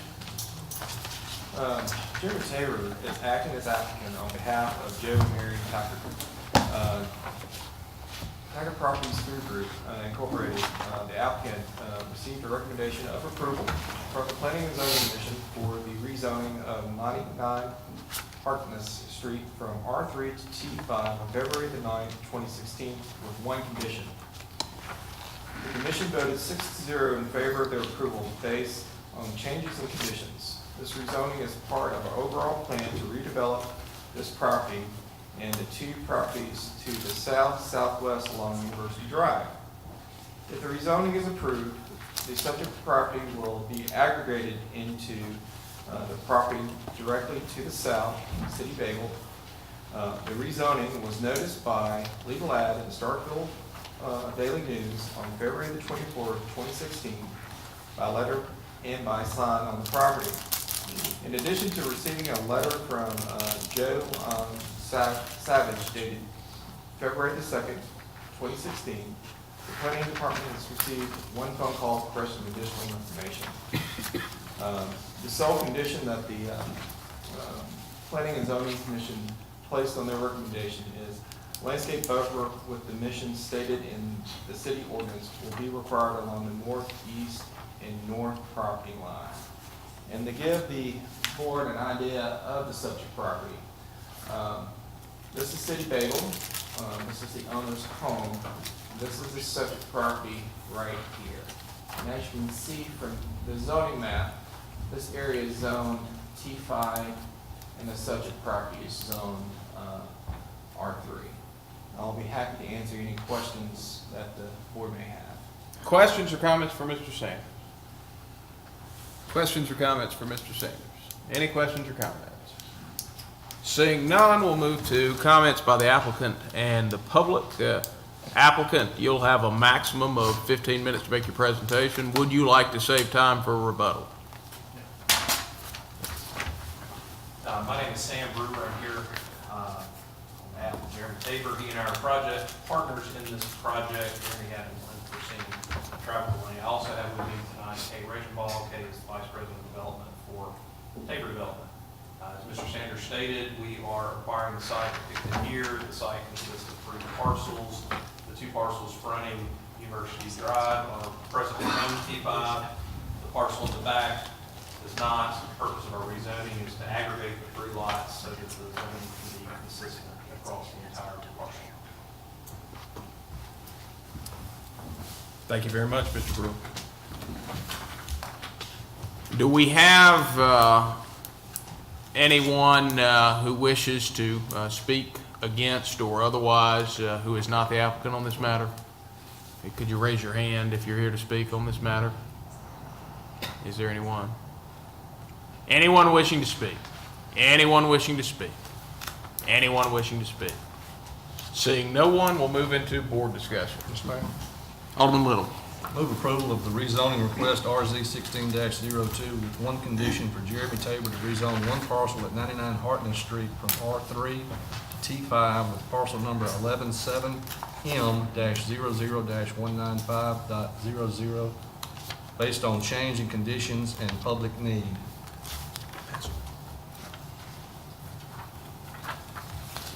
Motion has been read, it's been reduced to writing and placed with the clerk without objection. I will not ask for it to be reread. Seeing no objection, do I hear a second? Second. Motion has been seconded by Alderman Maynard. Alderman Little, do you wish to speak on the merits? No, sir. Discussion. Alderman Walker. No real discussion, just we'll say that I will be supporting this rezoning. I think it is orderly plan growth where you're looking at T5 to the north and now tying in with a second. Just wanted to take this brief moment to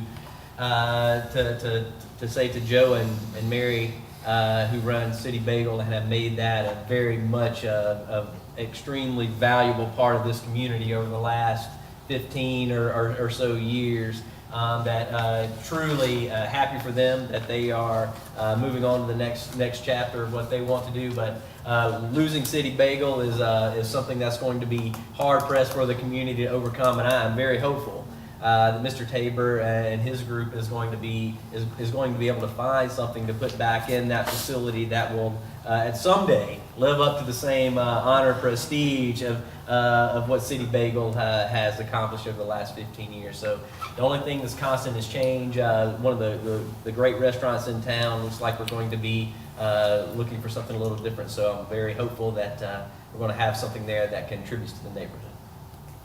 Further discussion?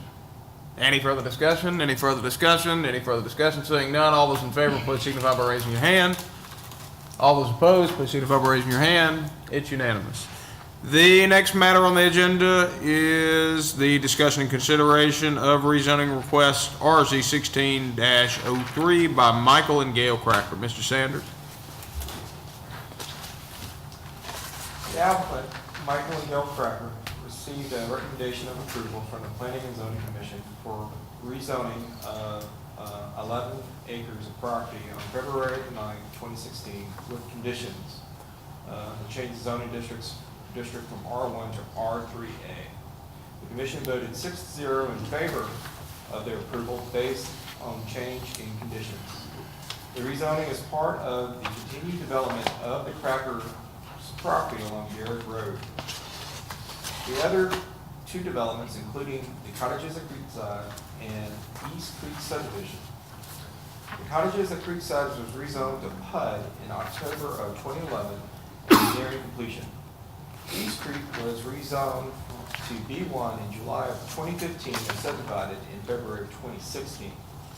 East Creek is being constructed to R3A standards and is scheduled to begin construction soon. Rezoning was noticed by Legal Ad in the Starkville Daily News on February 24, 2016, by letter and by sign on the property. A letter dated March 1st, 2015 from Dad and Todd, I'm not going to try to pronounce their last name, was received by mail on March 2nd, 2015. And essentially the applicant or the property owner to the north stated that they are okay with the rezoning as long as the condition of a fence is left part of the board's decision. Requested conditions, no individual driveway curb cuts allowed on Garrett Road. A landscape buffer with dimensions stated in the city ordinance will be required along the northern property line. A 6-foot solid fence along the northern property line adjacent to Southern Crossway property, parcel 117-26-001.02. And essentially, the fencing in question would be placed along this property line. This is the Cottages at Creekside, which is nearing completion. This is a new subdivision being planned by the Cracker family, and this is Garrett Road. Old West Point Road is right here. Be happy to answer any questions that the board has. Questions or comments from the members of the board? Any questions or comments from the members of the board? Any questions or comments? Seeing none, does the applicant wish to speak on this matter?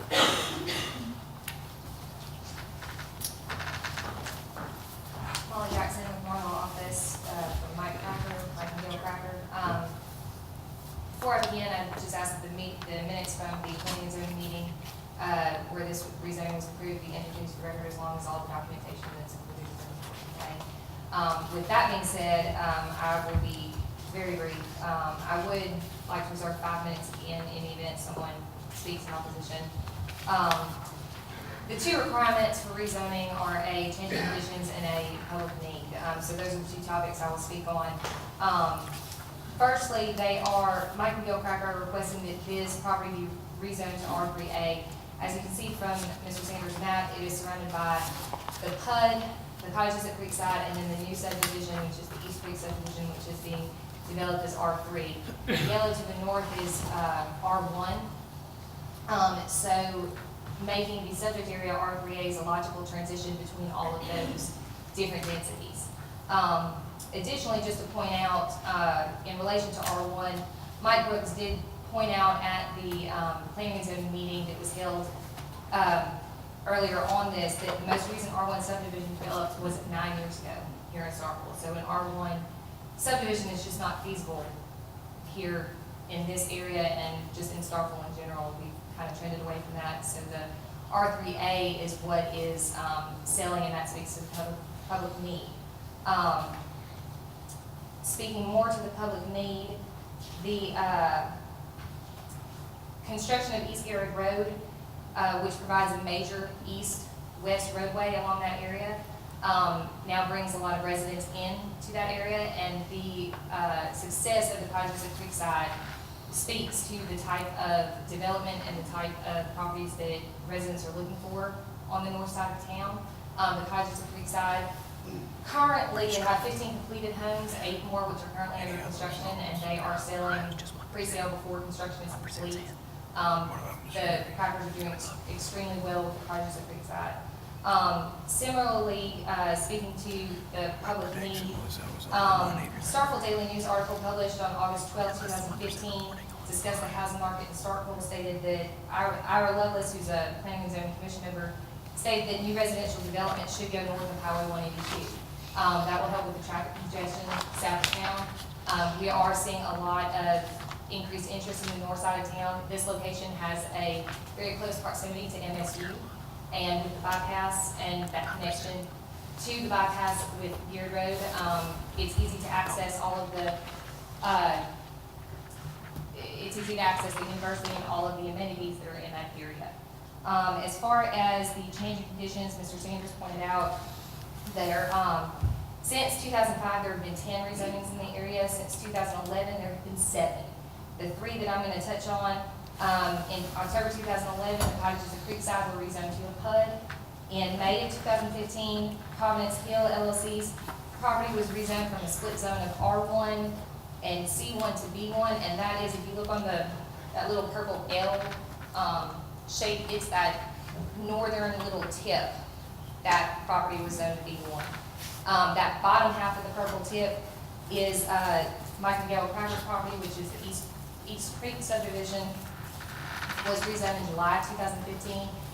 They have set forth already a subdivision plat that breaks that up into 11 properties, which is R3. That's what it's based on. So the R3A zoning for the subject area would be a really logical transition between all of that. To sum up, Mike and Bill Cracker are approaching this property in this whole area with a unique aspect because they have developments and they're the owners of developments on either side. They're looking at this both from a developer standpoint and from a property owner standpoint, because whatever they do in this area is going to directly impact their properties on either side and how those properties sell, how they're developed.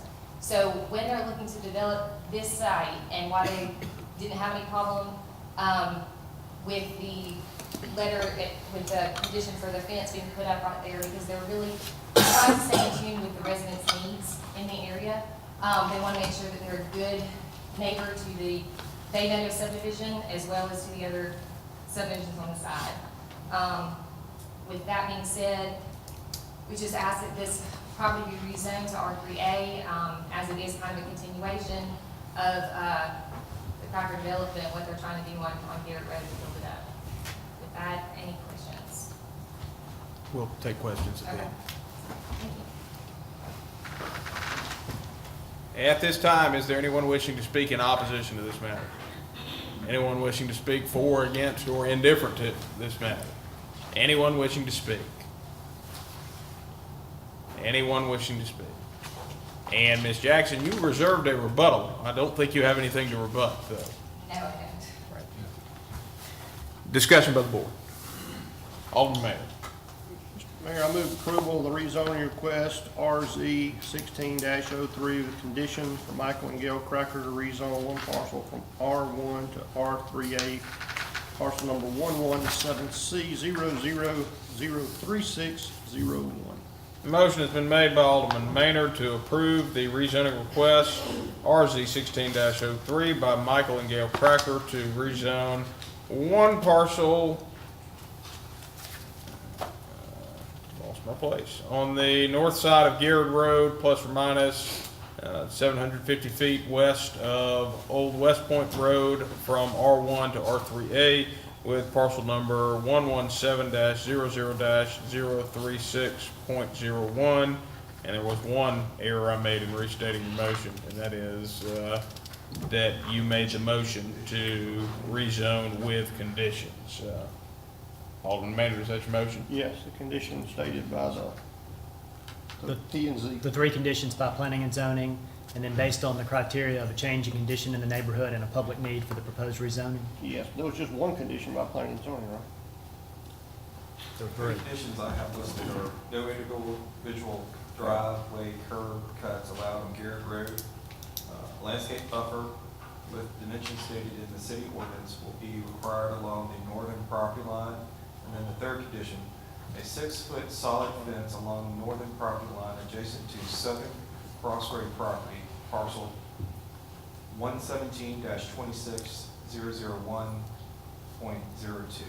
Those are the three conditions. Yes. All right, let me take another shot at this. So the motion is the approval of the rezoning request RZ 16-03 with the three conditions as recommended by P and Z, and based upon the change in condition of the area and public need as articulated by the applicant, by Michael and Gail Cracker to rezone one parcel on the north side of Garrett Road, plus or minus 750 feet of Old West Point Road from R1 to R3A, with parcel number 117-00-036.01. Alderman Maynard, is that your motion? Yes, sir. Do we hear a second? Second. Motion's been seconded by Alderman Nguyen. Alderman Maynard, do you wish to speak on the merits? No, sir.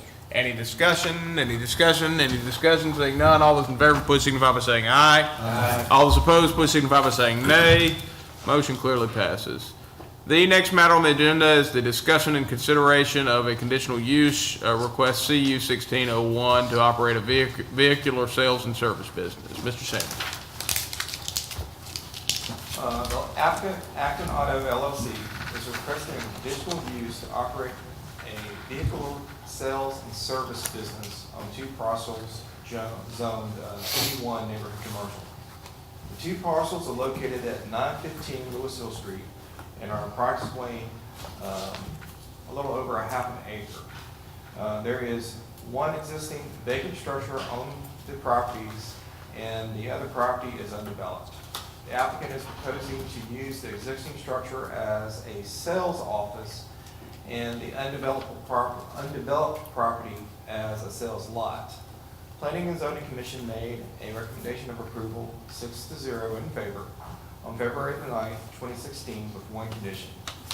The conditional use was noticed by legal ad in the Starkville Daily News on February 24, 2016, by letter and by sign on the property. The sole condition on the recommendation is that all signage shall be compliant with current sign ordinances. And to give the board an idea of where the location of the property Just north of here is Starkville High School. And this is Lynn Lane here. And here are some photo simulations, what the property looks like now and what the property may look after applicants finish with their renovations and development on the property. I'd be happy to answer any questions at this time. Alderman Maynard. Mr. Sanders, is there a need for the condition? Wouldn't this, all signage have to meet the sign ordinance anyway? Well, the reason for that condition is in this illustration that was made part of the application, it's maybe not to scale, it might be a little bit larger than what is allowed by our code. So that is the reason that staff requested the Planning and Zoning Commission add that language into their recommendation. Further questions or comments by the members of the board? Any further questions or comments? Any further questions or comments? Any further questions or comments? Seeing none, does the applicant wish to speak on this matter? You'll have a maximum of 15 minutes. Do you wish to reserve any time for rebuttal? I appreciate y'all having us tonight. I'm Louis Sharp. I'm one of the owners of Action Auto. As you can see, looking forward to coming in here to Starkville and cleaning up that building and making it a little nicer, presentable area. We'll be happy to take any questions from y'all. We'll have time for questions at the end. Thank you, Mr. Sharp. Thank you. Is there anyone that wishes to speak in opposition or otherwise about this matter? Anyone that wishes to speak? Anyone that wishes to speak? You get me otherwise, right? Otherwise, Lynn Sproul, I own property just down, from Ward 3. I own property just down from there, and one of the things I would like this board to be cognizant of is the improvements to Louisville Street. So whatever these folks do, and I'm sure they will probably be good neighbors, but the signage was a little disturbing because it looked less than attractive. And I think we're trying to get Louisville Street upgraded. So, you know, with the medians and that sort of thing, and those of us who are on there are trying to keep our property upgraded. So I'd at least like to make sure the board is cognizant of that need to make the Louisville Street become the best it can be as we develop it along the way there. So, thank you. thank you, Ms. Spruill. Ms. Spruill, you've still got about 14 minutes. Would you like to speak as well? Hold on, let me make sure there's no further comments. Any further comments? Anyone else wishing to speak? Anyone else wishing to speak? Seeing none, Alderman Little. Buddy, I see your note about the signage. Is that not compliant there, I'm assuming? The size The photos is of probably about renderings? a little bit too large, and then the flags would not be allowed. I think they may be allowed for the first 5 days of the grand opening, but after that time period, I do not believe that any flags would be allowed. How do the renovations fit into our facade ordinance? If the property owner does not exceed 50% of the value of the building, then the metal panels will not have to be replaced. If they meet the 50% threshold, then they will have to use an improved facade material. But this time it's not expected to exceed 50%, is that correct? They would have to submit the documents for review. Okay. Thank you. Further discussion? Any further discussion by the members of the board? You currently have no motion pending. Alderman Nguyen. Move approval of the conditional use request CU 16-01 for Action Auto to operate a car dealership on 2 parcels at 915 Louisville Street in a C-1 zone with the parcels number 102G00, 160.01, and 102G-00, 160.00. Motion has been made by Alderman Nguyen to approve of the conditional use request of CU 1601 with one condition as recommended by P&Z to operate a vehicular sales and service business on 2 parcels, Zone C1 Neighborhood Commercial, with the parcel numbers 102G-00-160.01 and 102G-00-160.00. Alderman Nguyen, is that your motion? It is. Do I hear a second? Second. Motion has been seconded by Alderman Little. Alderman Nguyen, do you wish to speak on the merits? No, I do not. Any discussion, any discussion, any discussion? Saying none, all those in favor, please signify by saying aye. Aye. All those opposed, please signify by saying nay. Motion clearly passes.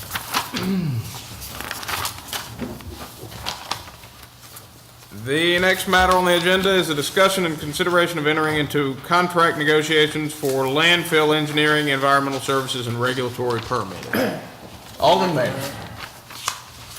Mr. Mayor, at the last board meeting, this board authorized myself, Alderman Nguyen, Mr. Edward Kemp, Ms. Emma Gandy, and Mr. Daniel Havlin to review the proposal submitted for landfill engineering, environmental services, and regulatory permitting.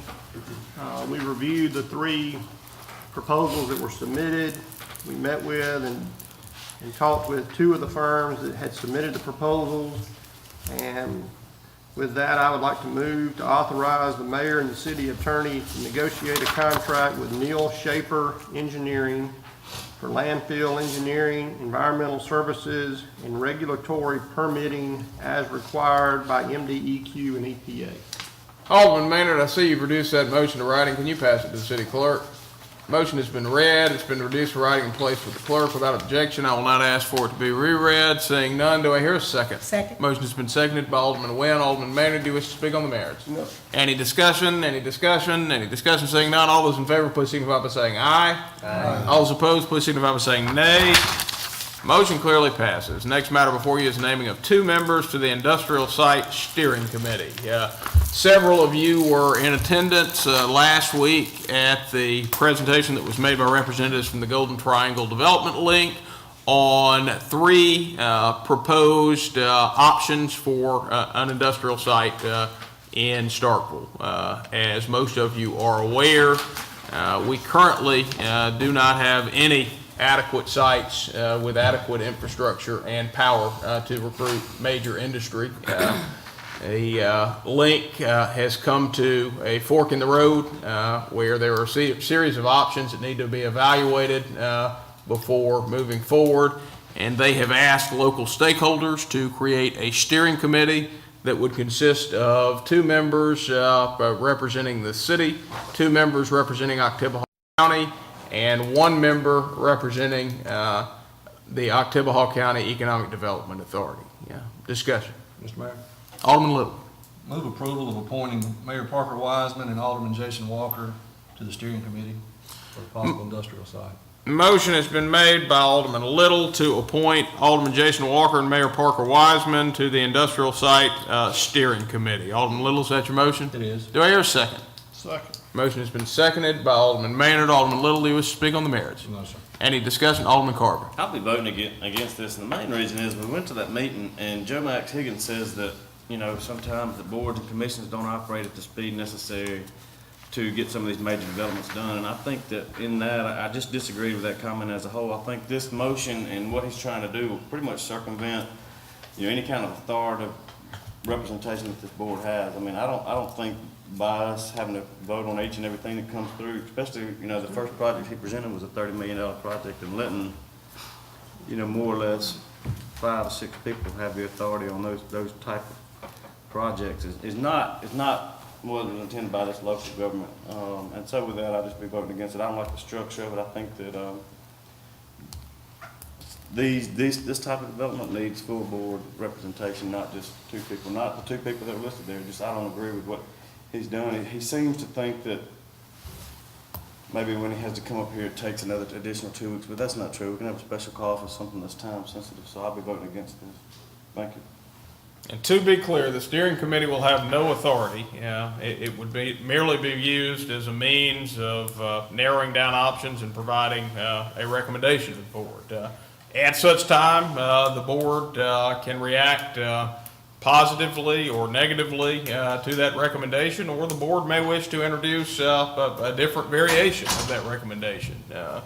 But the steering committee is intended to be a local ad hoc group of stakeholders, since there are stakeholders from multiple organizations that will be involved in this project.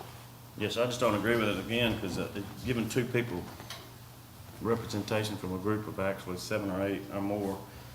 So I don't know, sometimes you see these things happen and then, it gets front end loaded to maybe the two personal people's, in this situation, their personal feelings or their personal opinions on site location. And often, I guess from this standpoint, it'll take longer to conduct business because they'll have to, be liaisons back and forth with the board, and I don't like the idea. So, thank you. Further discussion? Any further discussion? Alderman Walker. Just to say, Alderman Carver, I hear your criticism there, and I think that's a fair point to make. I would also offer, if you would be interested in replacing me on that steering committee, I will gladly offer that to you. No, sir. Thank you. Further discussion? Any further discussion? Any further discussion? Any further discussion? Any further discussion? Seeing none, please respond by saying yea, nay, or abstain as the city clerk calls your name. Alderman Carver. Nay. Alderman Nguyen. Nay. Alderman Little. Yay. Alderman Walker. Yay. Alderman Maynard. Yay. Vice Mayor Perkins. Nay. Alderman Bond. By a vote of 4 in favor with 3 against, the motion passes. The next matter on the agenda is a discussion and consideration of an estimate regarding the replacement of damaged trees and shrubs in the medians on Louisville Street. Alderman Little? Most of you have probably seen by now, if you travel Louisville Street very often by the high school and the one just south, the median, just south, there've been a couple of accidents. There's 2 or 3 trees on the southern island median that are damaged, and then the one to the north adjacent to the skating ring or something right there. Every one of those has been taken out, and I think the chief has done a little homework trying to figure out if we can track down an accident report that we might have some recourse against somebody that ran over. We haven't had any luck there. And it's kind of an eyesore, and as Ms. Spruill mentioned a moment ago, we're wanting to improve the looks and aesthetics of that area. And going forward, I think we need to go and address this. Springtime's here, baseball's here, we've got an influx of folks going to be coming in. We've got Cotton District Arts Festival in the middle of next month coming forward, and hopefully we can move forward and get this all replaced and looking nice by that time. Mr. Mayor, may I recognize? Alderman Perkins. Move approval, Mr. Mayor. Motion has been made by Alderman Perkins to approve of an estimate regarding, it doesn't need to be an estimate, do it? It's about $4,700 plus tax. Move approval. No sales tax would apply. Need to make it clear that the action is to do Approve it. It's, to approve of an order to replace damaged trees and shrubs in the medians of Louisville Street as presented. Alderman Perkins, that's your motion? Yes, sir, Mr. Mayor. Do I hear a second? Second.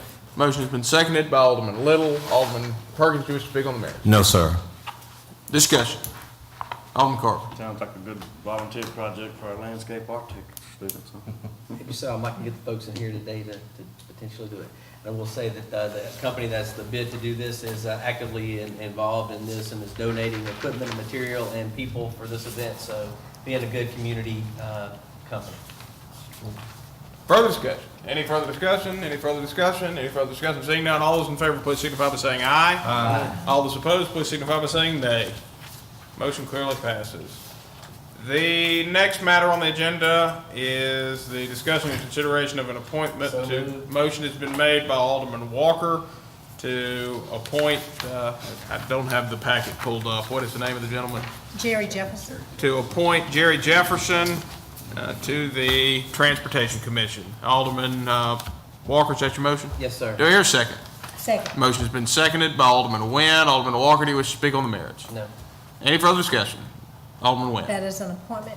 Mr. Jefferson contacted me, and our Transportation Committee in Ward 2 has been without representation for quite some time, and he couldn't be a better person to serve in that role. So I want to thank him for doing that. Presently, he is the chairman of the Housing Authority Board that I'm the city's liaison on. So I'm thankful for his service. And your floor. Further discussion? Any further discussion? Any further discussion? Any further discussion? Seeing none, all those in favor, please signify by saying aye. Aye. All those opposed, please signify by saying nay. Motion clearly passes. Next matter before you is discussion and consideration of calling for 2 public hearings on a proposed 1-year moratorium on new construction of multifamily housing. Alderman Carver? Yes, sir. Try to keep it short-winded tonight. Mainly, everywhere I go nowadays, it seems like this is probably the most common thread I get from constituents and just people at the grocery store and out. And what they're saying, I guess, is the shock of seeing so much growth so fast, and especially around the Russell Street corridor and the way that they more or less stand over the roads. So I guess the largest question I hear, and I like to ask people, is, what drew you to Starkville? Was it the feel of apartment complexes, or was it the feel of the Nash streets and the Greensboro streets and what we consider our small town feel we have here in Starkville? I also look back to the 2000, the first moratorium, and I appreciate the city attorney sending me some information on that and some thoughts on that, but I'd also be in favor of maybe a moratorium. I don't think this town wants to grow to an area where it's just the big box apartment complexes. I think that we have a lot of local developers, Ms. Brule is one of them, and they have a vested interest in the community, and they want to see, I think they have a stake in the community. They want to see continued growth in this community, and they want to maintain the property values. I don't know that what we're seeing lately is a local individual that has, a vested interest long term. I think what we're seeing is a corporate America or maybe investment groups that come in and they're developing these pieces of property with the intention of getting out as quick as they can to make a buck and leave. What you'll see, and I foretell it, is a case of maybe urban sprawl where you'll have, they'll get out and there'll be new owners, and maybe the maintenance, you see it time and time again, but the maintenance won't be kept up to par of what we think, we need here in the city of Starkville. With that, college students are always going to go, in my opinion, to the newest and greatest place. With that, they'll be vacating the older properties, and we have it, I know on Louisville Street going down Old 25 where we've had a murder, a few things like that. The properties that are starting to fall in and no one's come in and reclaimed them, and we're starting to have not only from crime issues, loitering issues, all types of issues. That's just going to happen when you have blighted and dilapidated properties. I think also from another standpoint, we're working on a comprehensive plan, and we haven't approved that yet. This doesn't have to be a full 1-year moratorium. This can be a moratorium just for the next month or two until we complete that process. I think that that's an extensive document. I've only worked about half to 3/4 of the way through it. A lot of areas speak to what Starkville wants to be in the next 15, 20, 30, 40 years. And it's okay to let the pot simmer sometimes just for a month or two till we complete that process and see where we want to go.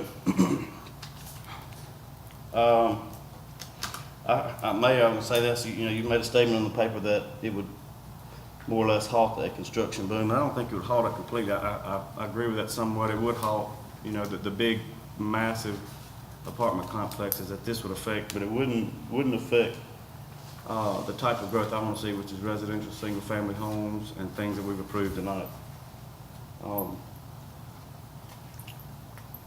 Again, I said we're currently in the process of determining the vision of our town. What better chance to stop, reflect, and determine what type of residential growth we want to see?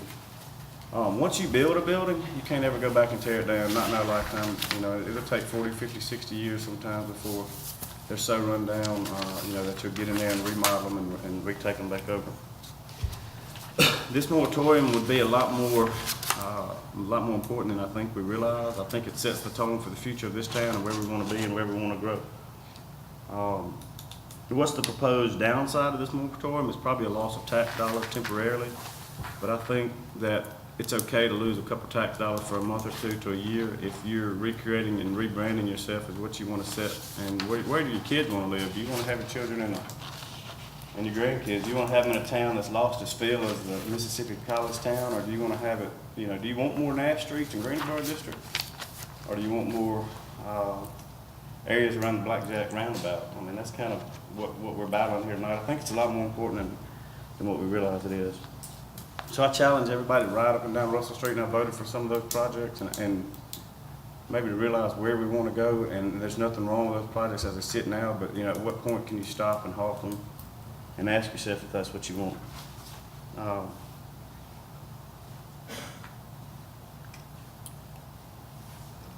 And I think too, I've asked a couple of these aldermen, if you got a pulse on the city, maybe you're getting these same comments, and maybe it's because I placed this on the agenda item earlier, but it seems to be the most common thread. If you have a pulse on your constituents, and a finger on them, and you listen to what they say, I would dare ask, some of y'all, are your constituents saying the same thing, or is it just a common thread with mine, or is it just something that I know sometimes people read a headline and they associate you with that cause? But I would like to ask y'all, I guess, open discussion, but if, how y'all feel about it, so, thank you. And I will say this, there was another process, the city attorney alerted, we could have done this without 2 public hearings, but I think that would kind of, stall the process of what I was looking for, is give the public an opportunity to come out, and maybe no one will come to the boardroom and show, sometimes people don't come out like you think they will on certain topics, but, to give the public a chance, maybe to come out for 2 public hearings and see how they feel about it, and see the way that, they envision the growth of this city for the next 30 to 50 years, so, thank you. Discussion. Any discussion? Alderman Walker. I appreciate the having this discussion, Alderman Carver. I think it is a timely discussion. I think whether or not I don't know that I'm going to support the moratorium tonight, but I do think this is a time for us to reflect a little bit and look at sort of the bigger picture of where we think we're going. I think those are appropriate questions to ask, and we should absolutely be looking to try to address some of that, especially with a comprehensive plan now likely to be wrapped up in the next couple months, hopefully adopted, and then the code piece of that to follow immediately after that. I think this is a timely discussion. I will agree that I've had constituents talk to me about the large-scale apartment complexes that we've seen begin to pop up. The one that's on Highway 12 extended as an example, and the one recently that we approved for capital growth properties. Those are very much corporate style student housing. There's no question about it. Part of my hesitation is, yes, I know we're trying to look at how do we improve aesthetics. I think we've passed the facade ordinance. I think there's going to be mounting pressure if we want to maintain aesthetics of things, that we're going to probably have to look at a design review board that's separate from the design review committee that maybe looks a little bit more at those things as we move forward. And I'm certainly willing to have that discussion about the pros and cons of that. But for me, one of the major concerns that I have with this is stating that all multifamily. So if you look at that, that would mean that currently you wouldn't be able to build a duplex or a triplex, so it lumps every multifamily housing all under one category. The major apartment complexes that have 700 units and the ones that have 4 or 8. So I think those are not necessarily comparing apples to apples in that regard. I would also say that if we look at the future growth of Russell Street and those corridors in particular, just based on where they are, I don't think it's very likely in that core part of town it may be unfortunate, but I think it's probably unlikely that you're going to get a Nash Street or a Greensboro Street currently in that environment. I think it's definitely going to be multifamily housing. I think it is something that we definitely need to try to address and get our arms wrapped around as much as possible. But I don't know that an absolute moratorium on development is the way to go. And the reason I say that is my primary concern that I have for that is not that it would necessarily cut down on development in the city. I think it has a chance to do that. I think if we were to adopt that, what it would most likely do is to take, I think this capital growth is an example. They had a plan and that was approved, and they were really looking to do really, really large buildings. The conditions that we placed on that plan now required them to build big buildings, still going to be big buildings, but not nearly as big as they would have been previously, and allow much more connectivity, which I think is an important facet. If we were to approve this, I'm afraid that you're going to look and expand on that Blackjack Road roundabout. I think these large apartment boxes would likely move to the edge of the city limits in the county that we're already seeing. We know that is a prime area for those to develop. And what concerns me about that is not that they're being built in the county. Great for the county. They can inherit the issues and concerns that come along with it. But I'm looking a few years down the road, if we put a moratorium in, we have more apartment complexes built on the edge of the city. And at some point, one of the things that's in the draft of the comprehensive plan is encouraging growth to the east for annexation. If those apartment complexes do in fact get built out there, then we annex in 3 years, next board, 2 boards from now. Not only are you going to inherit a bunch of big apartment complexes, but what you're going to inherit if they go to the county are apartment complexes that are built not to city spec or city code, which I think makes it even more difficult for us when we're doing that. So at this point, I'm a little more, I'm with you. I think those are valid concerns, and I think it is something that we need to have a clear discussion about. I think being a part of this comprehensive plan discussion and the code that's going to follow is critical. I would say, looking at that being 2 to 3 months down the road, I'm willing to bank that we're going to continue to make appropriate decisions, both as community development staff and how those things are brought to this board if there are things that come up, and as a board that we would look at each project individually and make the best determination possible. I yield the floor. Further discussion? Any further discussion? Any further discussion? Any further discussion? We have no motion pending. Any further discussion? So moved.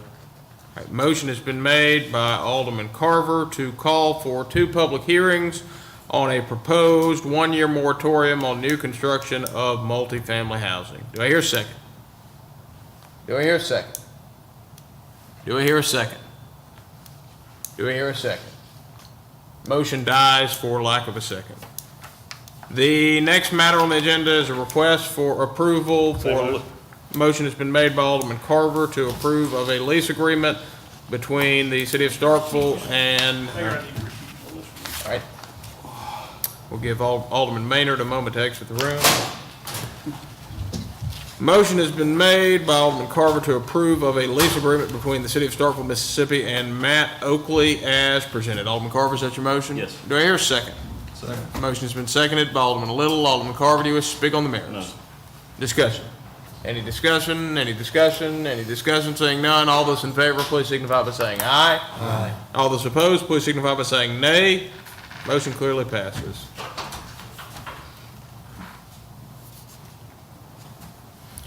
The next matter on the agenda is request for approval for 6 airport board members, and the motion has been made by, was it Carver? Yes. Motion has been made by Alderman Carver to approve of 6 airport board members and airport manager Rodney Lincoln to attend the Mississippi Airport Association Conference in Starkville, Mississippi, at a cost of $1,225 as presented. Alderman Carver, is that your motion? Yes. Do I hear a second? Second. Motion's been seconded by Alderman Nguyen. Alderman Carver, do you wish to speak on the merits? No. Discussion. Any discussion? Any discussion? Any discussion? Seeing none. All those in favor, please signify by saying aye. Aye. All those opposed, please signify by saying nay. Motion clearly passes. The next matter on the agenda is the discussion and consideration of a motion has been made. Who is the appointee? Corey Gallo. Motion has been made by Alderman Walker to appoint Corey Gallo to the Oktibbeha County Heritage Museum Board. Alderman Walker, is that your motion? Yes. Do I hear a second? Second. Motion has been seconded by Alderman Little. Alderman Walker, do you wish to speak on the merits? No. Any discussion? Any discussion? Any discussion? Seeing none, all those in favor, please signify by saying aye. Aye. All those opposed, please signify by saying nay. Motion clearly passes. Next matter on the agenda is consideration of approving a contract with A1 Towing. Motion has been made by Alderman Walker to approve a contract with A1 Towing to remove abandoned vehicles and/or vehicles parked in violation of the city code and/or other applicable law as presented. Alderman Walker, is that your motion? Yes. Do I hear a second? Second. Motion's been seconded by Alderman Nguyen. Alderman Walker, do you wish to speak on the merits? Any discussion? Any discussion? Alderman Little. I had a question, buddy. How did we arrive at A1 Towing? Did we bid it out to Bulldog or anybody else, McCloskey's, anybody else in town that might be interested, or how did We this? went out for bids some time ago. The city received their bids. City staff has actively been working, trying to recruit a towing company to take care of junk and abandoned vehicles. Now, please keep in mind that the values of these vehicles that will be towed are probably less than $1,000. So it's not like having a fairly new car that's been involved in an accident that towing services can come, take back to the yard, and the insurance company is going to pay for the rent, if you will, at the lot. So we finally found someone, and that is A120. There's been no other persons that are interested in doing this service for the city. Thank you. And Charlotte Act is at no cost to the city.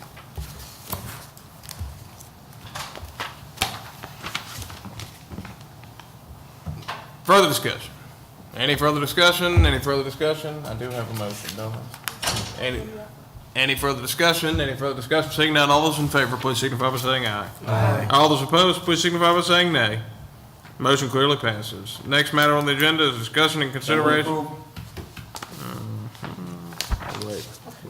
Motion has been made by Alderman Vaughn to approve of the Starkville Ministerial Association request for in-kind services in the amount of $150 for the annual community prayer walk on March 25th from 9 to 10 a.m. as presented. Alderman Vaughn, is that your motion? Yes, sir. Do I hear a second? Second. Motion's been seconded by Alderman Little. Alderman Vaughn, do you wish to speak on the merits? Any discussion? Alderman Carper? Where would that start at?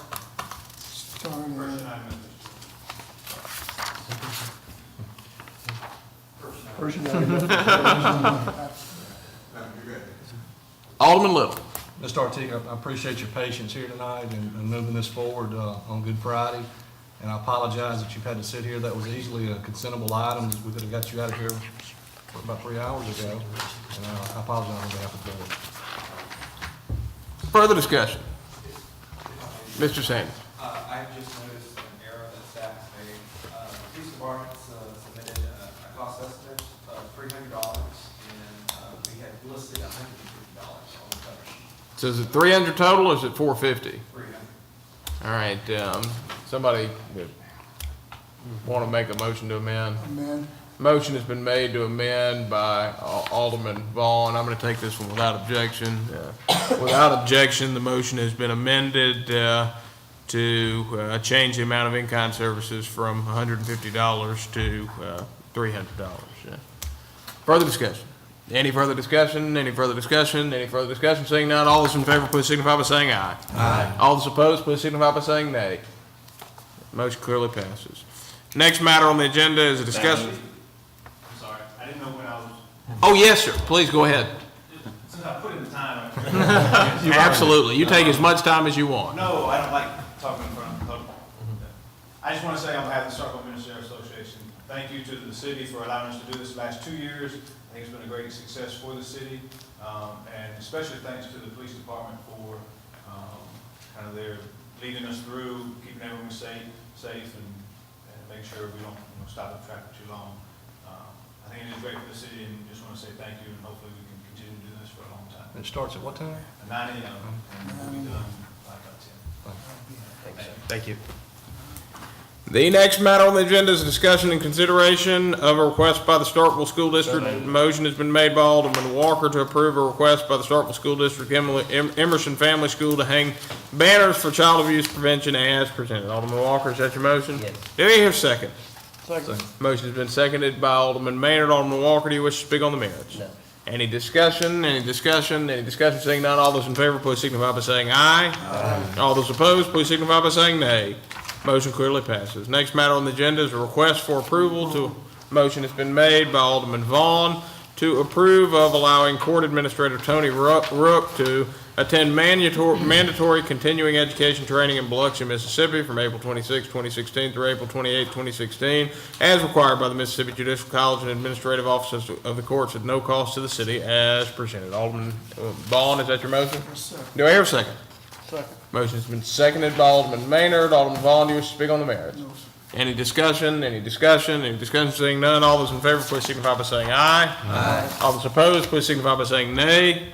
Motion passes. Next matter on the agenda is request for approval for consideration of declaring So moved. Motion has been made by Alderman Walker to declare 6 vehicles and equipment as surplus with authorization to advertise on Gov Deals and remove from the city's inventory as presented. Alderman Walker, is that your motion? Yes. Do I hear a second? Second. Motion has been seconded by Alderman Maynard. Alderman Walker, do you wish to speak on the merits? No. Any discussion? Any discussion? Any discussion? Seeing none, all those in favor, please signify by saying aye. Aye. All those opposed, please signify by saying nay.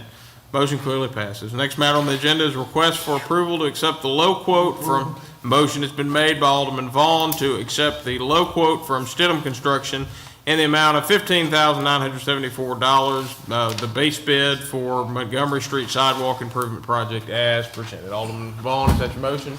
Do I hear a second? Second. Motion's been seconded by Alderman Walker. Alderman Vaughn, do you wish to speak on the merits? Any discussion, any discussion, any discussion? Seeing none, all those in favor, please signify by saying aye. Aye. All those opposed, please signify by saying nay.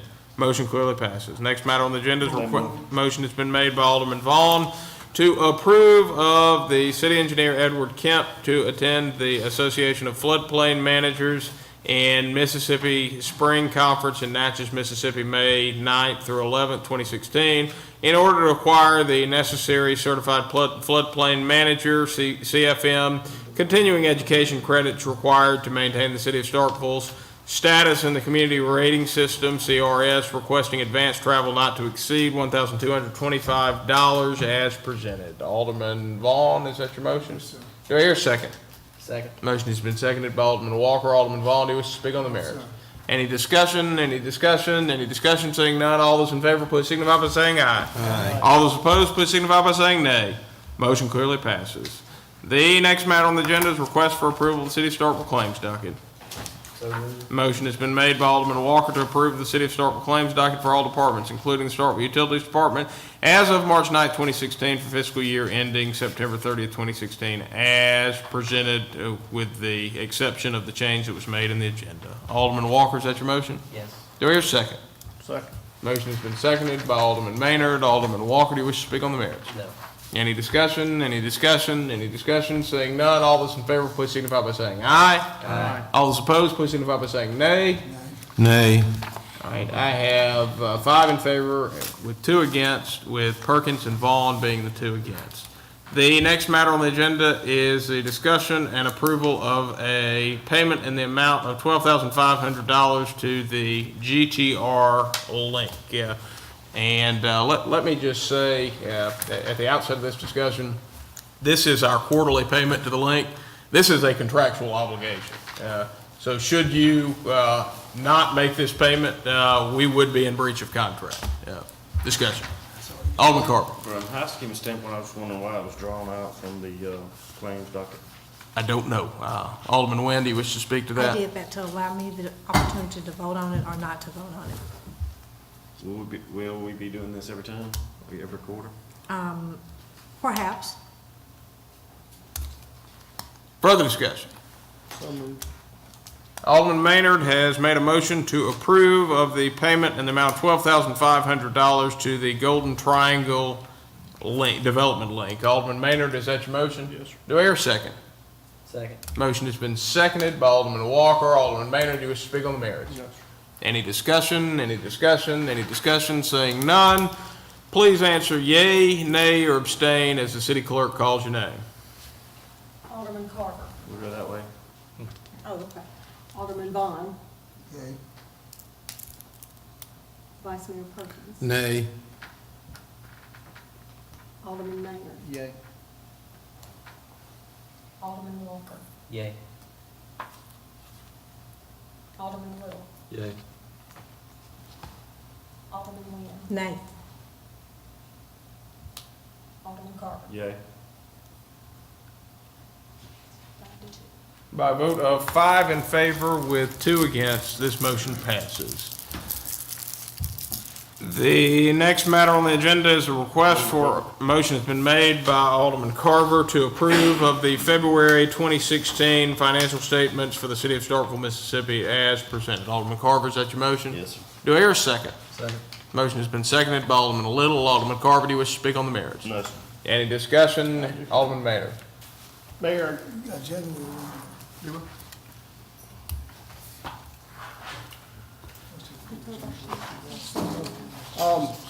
I just want, again, have all the board take a look at this in depth. I would like to, not at the next meeting, but the meeting after that, probably begin taking a look at where we are department by department financially, as we begin thinking about the budget for next year. I'm already getting some requests from some department heads of some some capital needs that they're gonna have. I want to begin having those discussions early on so we can begin planning the next year's budget. So, and this gives you a good representation of where everybody is percentage-wise year to date. So just pointing that out. Thank you, Mayor. No further. Any further discussion? Any further discussion? Any further discussion? Any further discussion? Seeing none, all those in favor, please signify by saying aye. Aye. All those opposed, please signify by saying nay. Motion clearly passes. The next matter on the agenda is a consideration of the resolution to apply. Motion has been made by Alderman Walker to approve the resolution to apply for the 2016 Urban Youth Corps grant funded through the Mississippi Department of Transportation as presented. Alderman Walker, is that your motion? Yes. Do I hear a second? Second. Motion has been seconded by Alderman Little. Alderman Walker, do you wish to speak on the merits? No. Any discussion? Any discussion? Any discussion? Saying none, all those in favor, please signify by saying aye. Aye. All those opposed, please signify by saying nay. Motion clearly passes. The next matter on the agenda is a request for approval to apply for a grant to fund a kids' fire academy to be held approximately.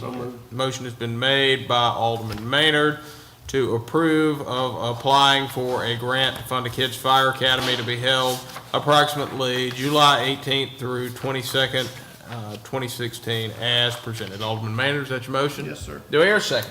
Second. Motion has been seconded by Alderman Little. Alderman Maynard, do you wish to speak on the merits? Yes, sir. Any discussion? Any discussion? Any discussion? Seeing none, all those in favor, please signify by saying aye. Aye. All those opposed, please signify by saying nay. Motion clearly passes. Next matter on the agenda is request for permission for LaShonda Malone to, motion has been made by Alderman Little to grant permission to LaShonda Malone to attend the Emergency Services Administrative Professionals Association Conference on March 4th through 7th, 2016 in, what?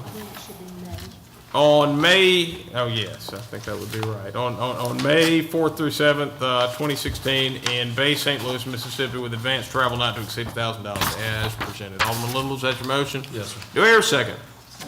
Motion has been seconded by Alderman Vaughn. Alderman Little, do you wish to speak on the merits? No, sir. Any discussion? Any discussion? Any discussion? Saying none, all those in favor, please signify by saying aye. All those in favor, please signify by saying aye. Aye. All those opposed, please signify by saying nay. Motion clearly passes. Next, we'll have a report from Mr. Peters on his safety conference in Galveston, Texas. Mr. Peters? Mayor Board, be very brief.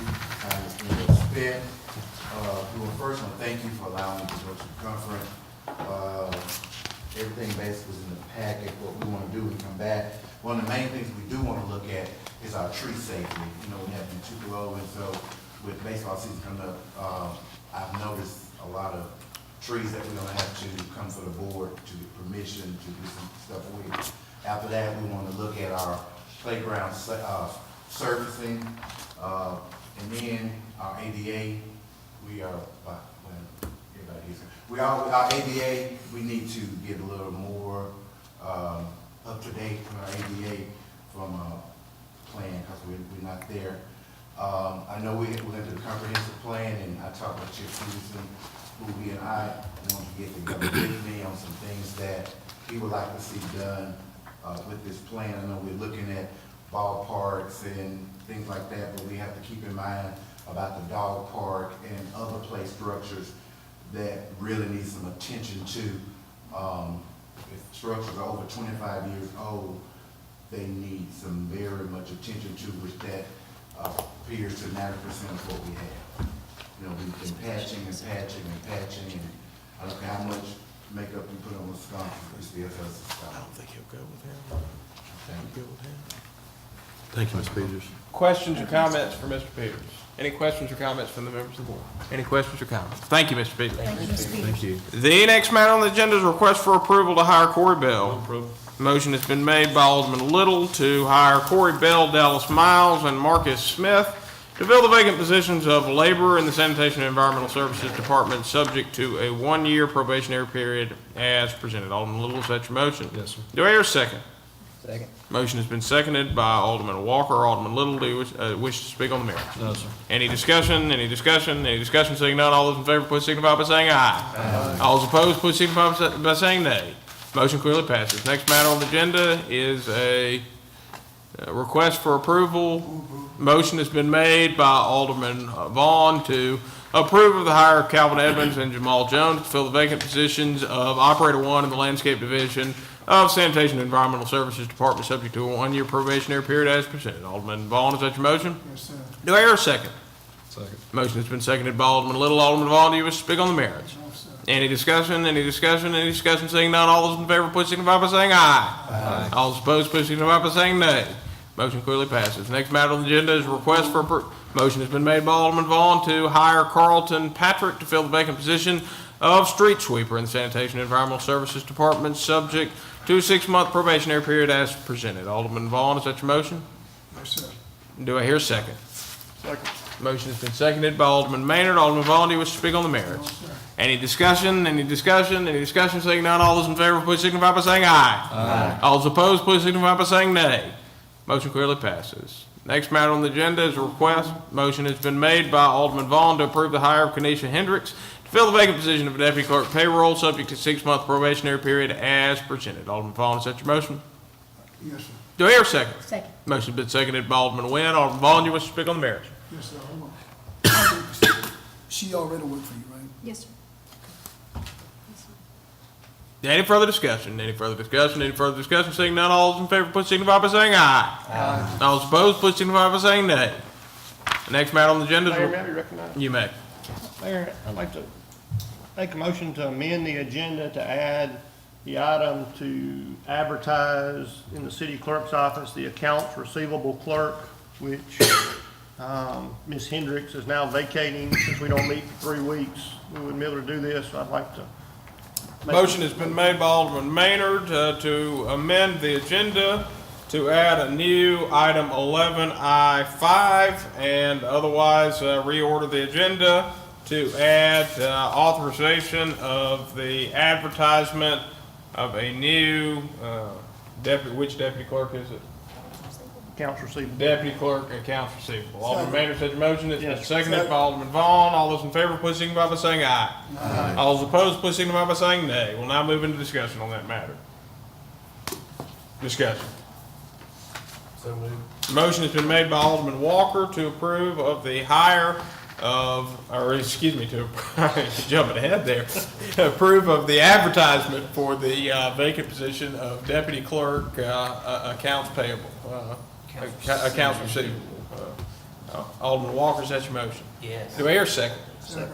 Motion has been seconded by Alderman Vaughn. Alderman Walker, do you wish to speak on the merits? No, sir. Any discussion, any discussion, any discussion? Seeing none, all those in favor, please signify by saying aye. Aye. All those opposed, please signify by saying nay. Motion clearly passes. The next matter on the agenda is a request for authorization. Motion has been made by Alderman Vaughn to authorize the advertisement to fill the vacant position of driver in the Sanitation and Environmental Services Department as presented. Alderman Vaughn, is that your motion? Yes, sir. Do I hear a second? Second. Motion has been seconded by Alderman Little. Alderman Vaughn, do you wish to speak on the merits? Any discussion? Alderman Maynard. Mayor, I'd like to just friendly amendment Alderman Vaughn to tag that with the, at the pay rate of $10.71 an hour, which is what the other driver is being paid now. Thank you. All right, so without objection, the motion will be amended to add at the pay rate, do you want, which is what the other driver is receiving now? It's $10.71 an hour. To add at a rate of pay of $10.71 per hour. Without objection, the motion is so amended. Any further discussion? Any further discussion? Any further discussion? Seeing none, all those in favor, please signify by saying aye. Aye. All those opposed, please signify by saying nay. Motion clearly passes. Next matter on the agenda is request for authorization. Motion has been made by Alderman Vaughn to authorize the advertisement to fill positions of equipment operator at the landfill division of the Sanitation and Environmental Services Department as presented. Alderman Vaughn, is that your motion? Yes, sir. Do I hear a second?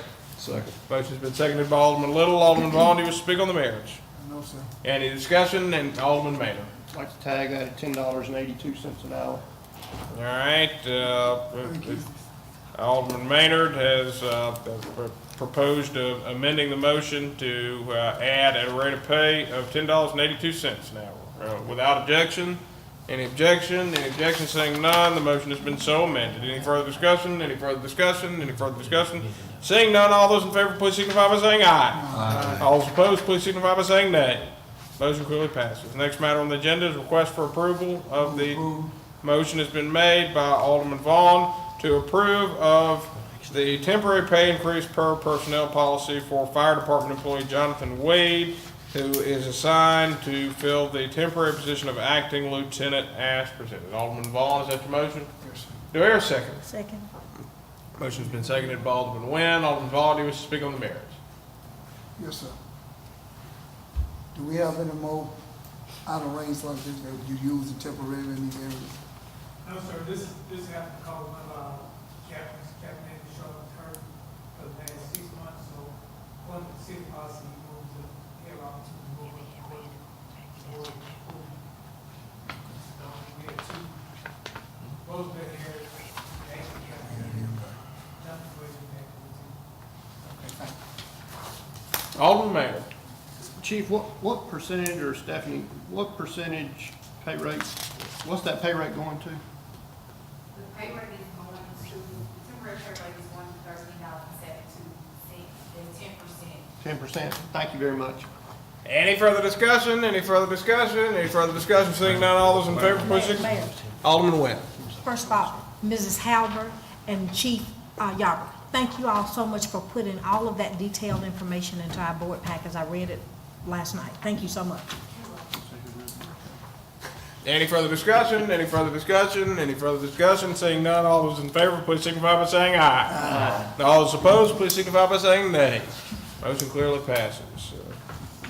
The next matter on the agenda, motion has been made by Alderman Vaughn to approve of of allowing Sergeant William Durr and Sergeant Shane Kelly to attend the Mississippi Command College, which will be held at the University of Mississippi from July 24th through July 29th at a total cost of $2,320 as presented. Alderman Vaughn, is that your motion? Yes, sir. Do I have a second?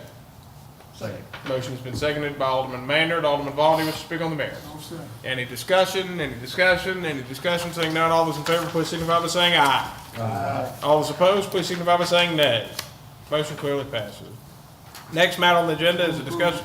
Motion has been made by Alderman Vaughn to approve of Chief Frank Nichols attending the 2016 Summer Conference in Biloxi, Mississippi on June 21st through 24th, 2016, with advanced travel not to exceed $1,000. Alderman Vaughn, is that your motion? Yes, sir. Do I hear a second? Second. Motion has been seconded by Alderman Nguyen. Alderman Vaughn, do you wish to speak on the merits? No, sir. Any discussion? Any Mayor discussion? doesn't list it. Is this a chief conference or it just says? Chief, is it the Chief's conference? Yes, sir, I apologize, I just noticed that myself, it Yeah. is the chief conference, we should put that on the order. Because you were last year, I noticed. Yes, sir. Yep. Further discussion? Any further discussion? Any further discussion? Saying none, all those in favor, please signify by saying aye. Aye. All those opposed, please signify by saying nay. Motion clearly passes. Next matter on the agenda is the discussion. Motion has been made by Alderman Vaughn to approve of declaring 2 vehicles as surplus with authorization to advertise on Gov Deals and remove from city inventory. The vehicles are 2003 Ford Expedition, VIN number 1FMPU17L83LC15178, and 2007 Crown Victoria, VIN number 2FA FP71W17X151903 as presented. Alderman Vaughn, is that your motion? Yes, sir. Do I hear a second? Second. Motion has been seconded by Alderman Walker. Alderman Vaughn, do you wish to speak on the merits? Discussion. Any discussion? Any discussion? Any discussion? Seeing none, all those in favor, please signify by saying aye. Aye. All those opposed, please signify by saying nay. Motion clearly passes. I apologize. That's just a moment of me getting tickled for no reason whatsoever. The next matter on the agenda is the discussion. Motion has been made by Alderman Vaughn to approve of sending Police Corporal Chris Jackson to Level 1 traffic crash homicide investigation at school at the North Mississippi Law Enforcement Training Center in Tupelo, Mississippi, at a total cost of $1,525 as presented. Alderman Vaughn, is that your motion? Do I hear a second? Second. Motion has been seconded by Alderman Maynard. Alderman Vaughn, do you wish to speak on the merits? Any discussion? Any discussion? Any discussion? Saying none, all those in favor, please signify by saying aye. Aye. All those opposed, please signify by saying nay. Motion clearly passes. Next matter on the agenda is the consideration of declaring Toter a sole source vendor for the purchase of two-wheel carts. Ms. Cannon.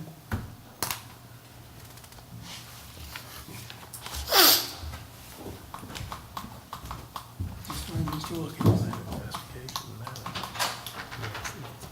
Just explain this to us, please. Answer yes to that question. As you know, on our recycling grant, we get from the state $25,000. Last year, I reported to you that when we applied for the grant, the DEQ would only authorize the grant if we agreed to no longer purchase the bags. Actually, DEQ said that the grant can no longer be used to purchase the bag.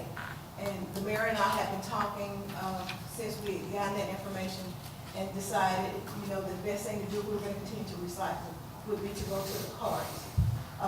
So we, I had this item on the source of supply when the clerk advertised with all the rest of the source of supplies for the containers and what have you. We did not have anyone to bid on that item. So Waste Clip, which is our vendor that supplies the dumpster, I reached out to the salesperson that I placed an order for the dumpsters with, and she sent the request over to Total, which is one of their affiliates. Total then sent me the information. When I contacted the city clerk, she said that I would still need 2 quotes, and I contacted another company after I looked on the website and searched, it was WW Granger.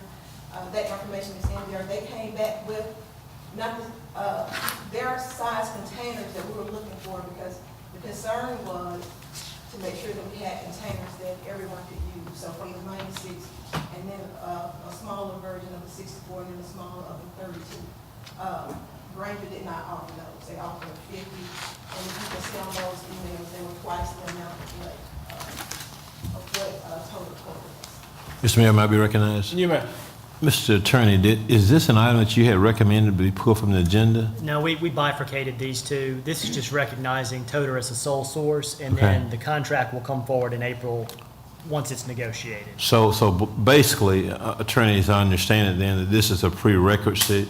We approve Toter, basically the contract for the approval of the carts will come subsequent to that. It will. Got it. Thank you. So moved. Motion has been made by Alderman Maynard to approve of Toter as a sole source vendor for the purchase of two-wheel carts as presented. Alderman Maynard, is that your motion? Yes. Do I hear a second? Second. Motion has been seconded by Alderman Walker. Alderman Maynard, do you wish to speak on the merits? No, sir. Any discussion, any discussion, any discussion? Seeing none, all those in favor, please signify by saying aye. Aye. All those opposed, please signify by saying nay. Motion Nay. clearly passed. Good. All those in favor, please signify by raising your hand. All those opposed, please signify by raising your hand. By a vote of 5 in favor with 2 against. This One, motion- just one. let's do it one more time. All those in favor, please signify by raising your hand. All those opposed, please signify by raising your hand. By a vote of 6 in favor with 1 against, this motion passes. The next matter on the agenda is request for authorization of a second addendum to, motion has been made by Alderman Carver to authorize a second addendum to amended wastewater service contract between Mississippi State University, the City of Starkville, Breckenridge Group LLC, IREC, CPP, Mississippi State, and Homestead Acquisitions as presented. Alderman Carver, is that your motion? Yes, sir. Do I hear a second? Motion has been seconded by Alderman Vaughn. Alderman Carver, do you wish to speak on the merits? Any discussion, any discussion, any discussion? Seeing none, all those in favor, please signify by saying aye. Aye. All those opposed, please signify by saying nay. Motion clearly passes. Next matter on the agenda, motion has been made by Alderman Carver to authorize Terry Kemp to travel to the American Waterworks Association Annual Conference in Chicago, Illinois, from April 19th through 22nd, 2016, with advanced travel not to exceed $2,500 as presented. Alderman Carver, is that your motion? Yes, sir. Do I hear a second? Second. Motion has been seconded by Alderman Nguyen. Alderman Carver, do you wish to speak on the merits? No, sir. Any discussion, any discussion, any discussion? Seeing none, all those in favor, please signify by saying aye. Aye. All those opposed, please signify by saying nay. Motion clearly passes. Next matter on the agenda is motion has been made by Alderman Carver to authorize the execution of the Smart Grid Solutions contract between Starkville Utilities and Elster Solutions LLC as presented. Alderman Carver, is that your motion? Yes, sir. Do I hear a second? Second. Motion has been seconded by Alderman Walker. Alderman Carver, do you wish to speak on the merits? No, sir. Any discussion, any discussion, any discussion? Seeing none, all those in favor, please signify by saying aye. Aye. All those opposed, please signify by saying nay. Motion clearly passes. That exhausts the regular session portion of our agenda. Motion to go into closed session. Motion has been made by Alderman Vaughn to go into closed session to determine whether there's a need for an executive session. Alderman Vaughn, is that your motion? Yes, sir. Do I hear a second? Second. Motion has been seconded by Alderman Little. Alderman Vaughn, do you wish to speak on the merits? No, sir. Any discussion, any discussion, any discussion? Seeing none, all those in favor, please signify by saying aye. Aye. All those opposed, please signify by saying nay. Motion clearly passes. This time, I'll ask the public to clear the premises so the board can begin closed session deliberations. And without objection, I'm going to move us into a brief recess. A brief.